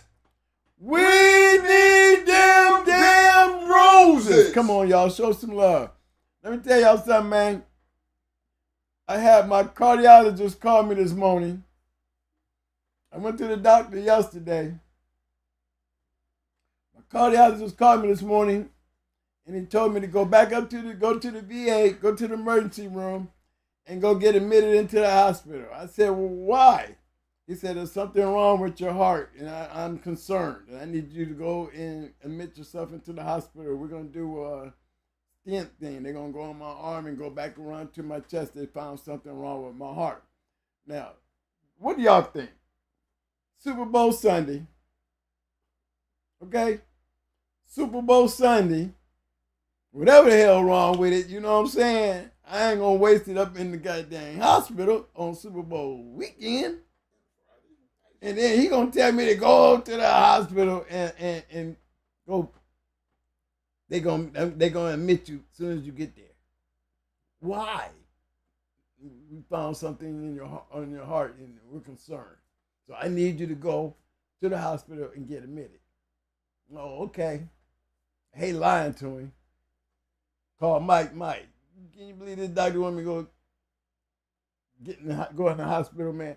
Well, what if they don't work on the weekend? Why would I go in there on Friday? And, you know, he might want to see the game like me. Why am I sitting up in here when I could be at home and maybe I'll check in Monday or Tuesday? You know what I'm saying? I'm just saying.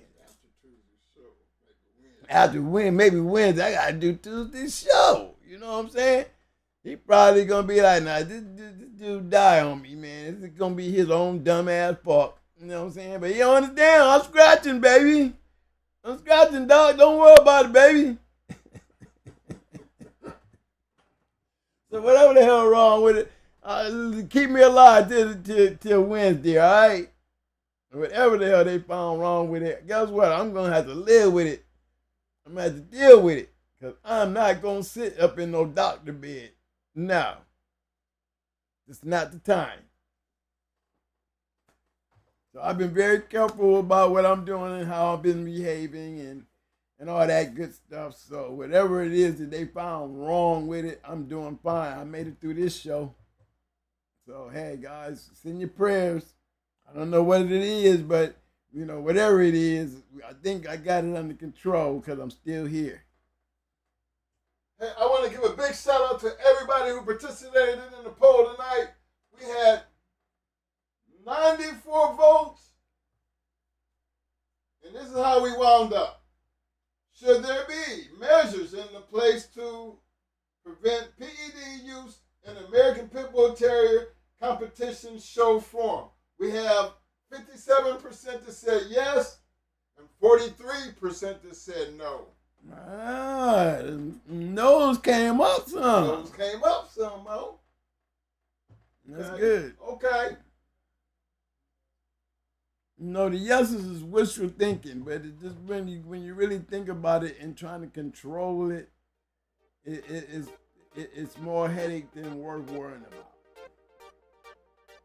Keep it in our world, you know what I'm saying? In our world, it's not going to be easy to manage, so let's keep it that way. Okay. Let me get in here right quick, Mo, so we can get out of here.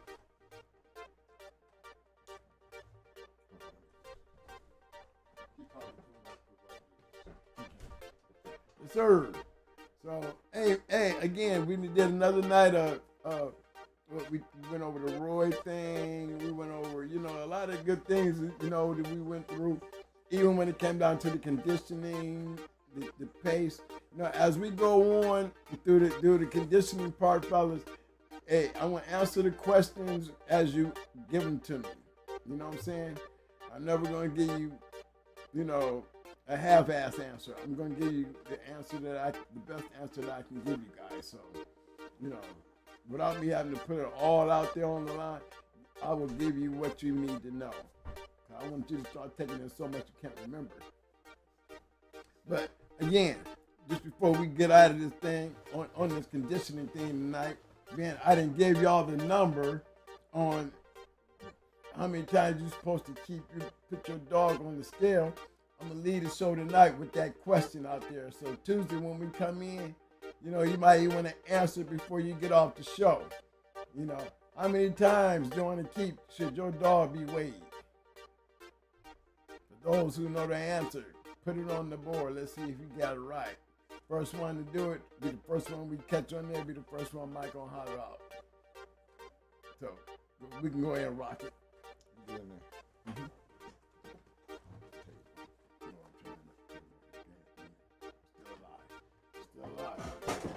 All right, y'all.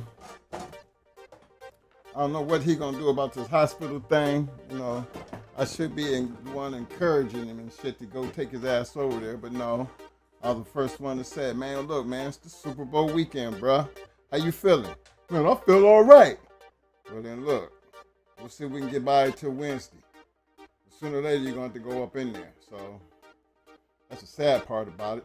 But hell, somebody got to take care of his dogs while he's gone, because once he up in there, ain't no telling that they don't be too nice on trying to let him out. You know. But regardless of that situation, we still here. And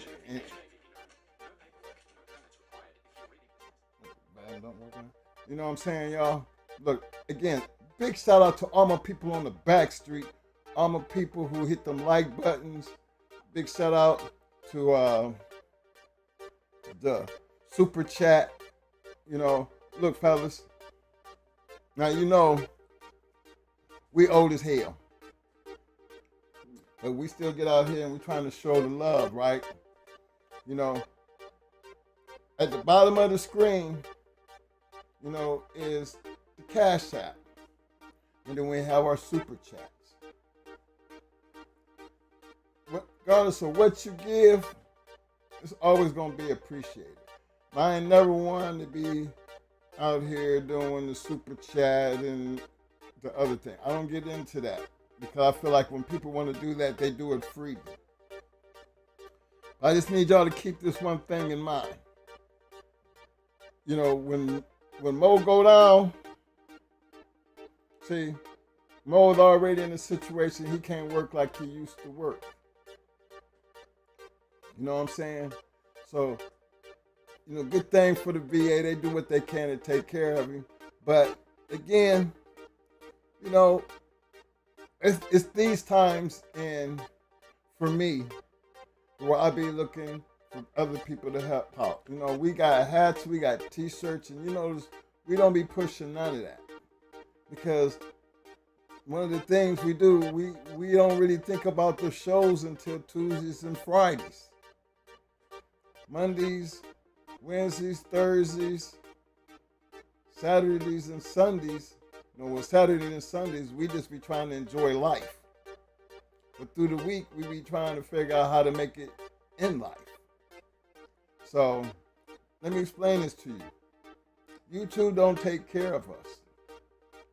It's you guys who take care of us. Because if it don't be for our audience giving us a reason to keep coming back,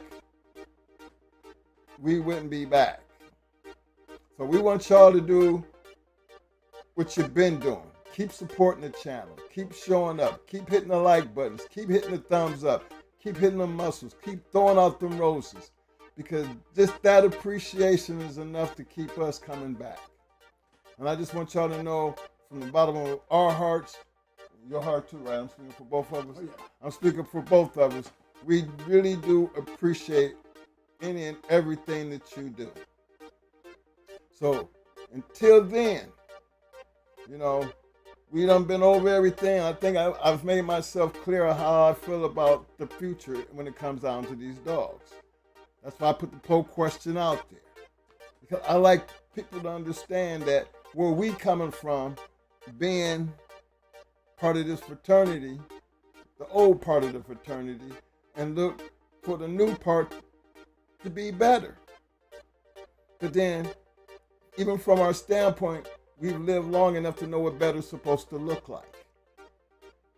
So, until you do it, you can't argue with me about doing shit. Because I still got the past to live on. And as long as you still living off the past, every time I hear you pick up a pedigree or talk about how this dog bred or say he Jeep Jocko Carver, anytime I hear that bullshit, that just makes your argument more than like, it's more like, you know, some shit in my ear. I don't want to hear that shit. Make it something new. Make it something better than this. Because over here, everything that was done back here was done for a purpose.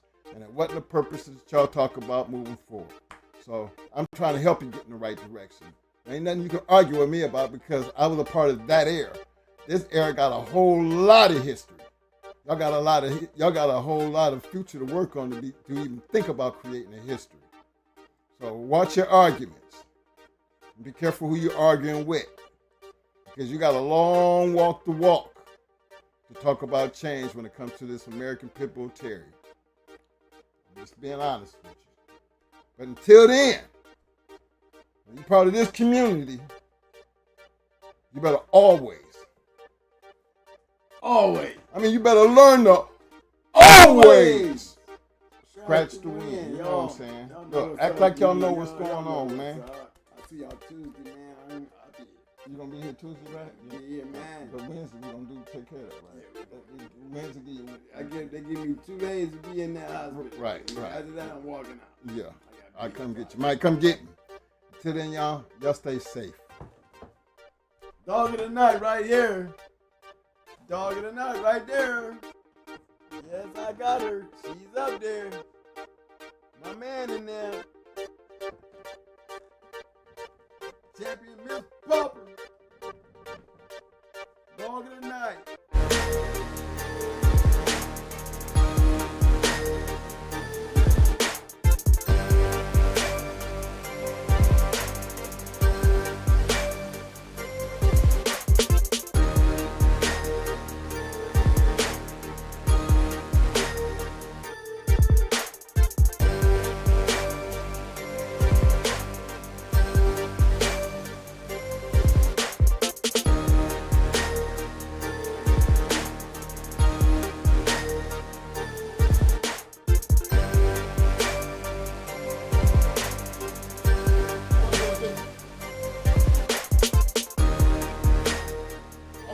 shout out to my man Courtney Edwards.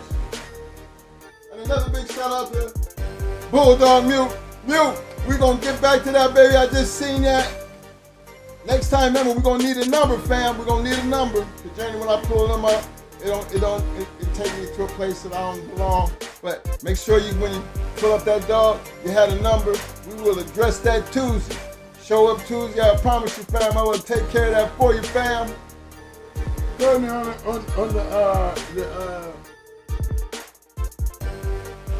the fasting thing, man, you know, I got Mao. You know, Mao, he helps me out a lot. You know, me personally, my heart seems like it's gotten better. It's just some things is just not going to fix itself. And you know, I'm on that damn, what they call it, the sand clock. The hourglass. They gave him a toe tag. They toe tagged. Right, you toe tagged. So, you know, at some point, you know what I mean? You know, deterioration is, you know, as hard as I try, you know, I'm trying to stick around. So all I can tell you guys, man, is, you know, I'm going to keep scratching. That's all. Big shout out to my man Cecil Jackson. Like the family. Like your royal family in the house. Hey, man, appreciate the love, man. Appreciate the love. Y'all know y'all always and faithful with it. So keep doing what you're doing, fam. Just want you to know I see you.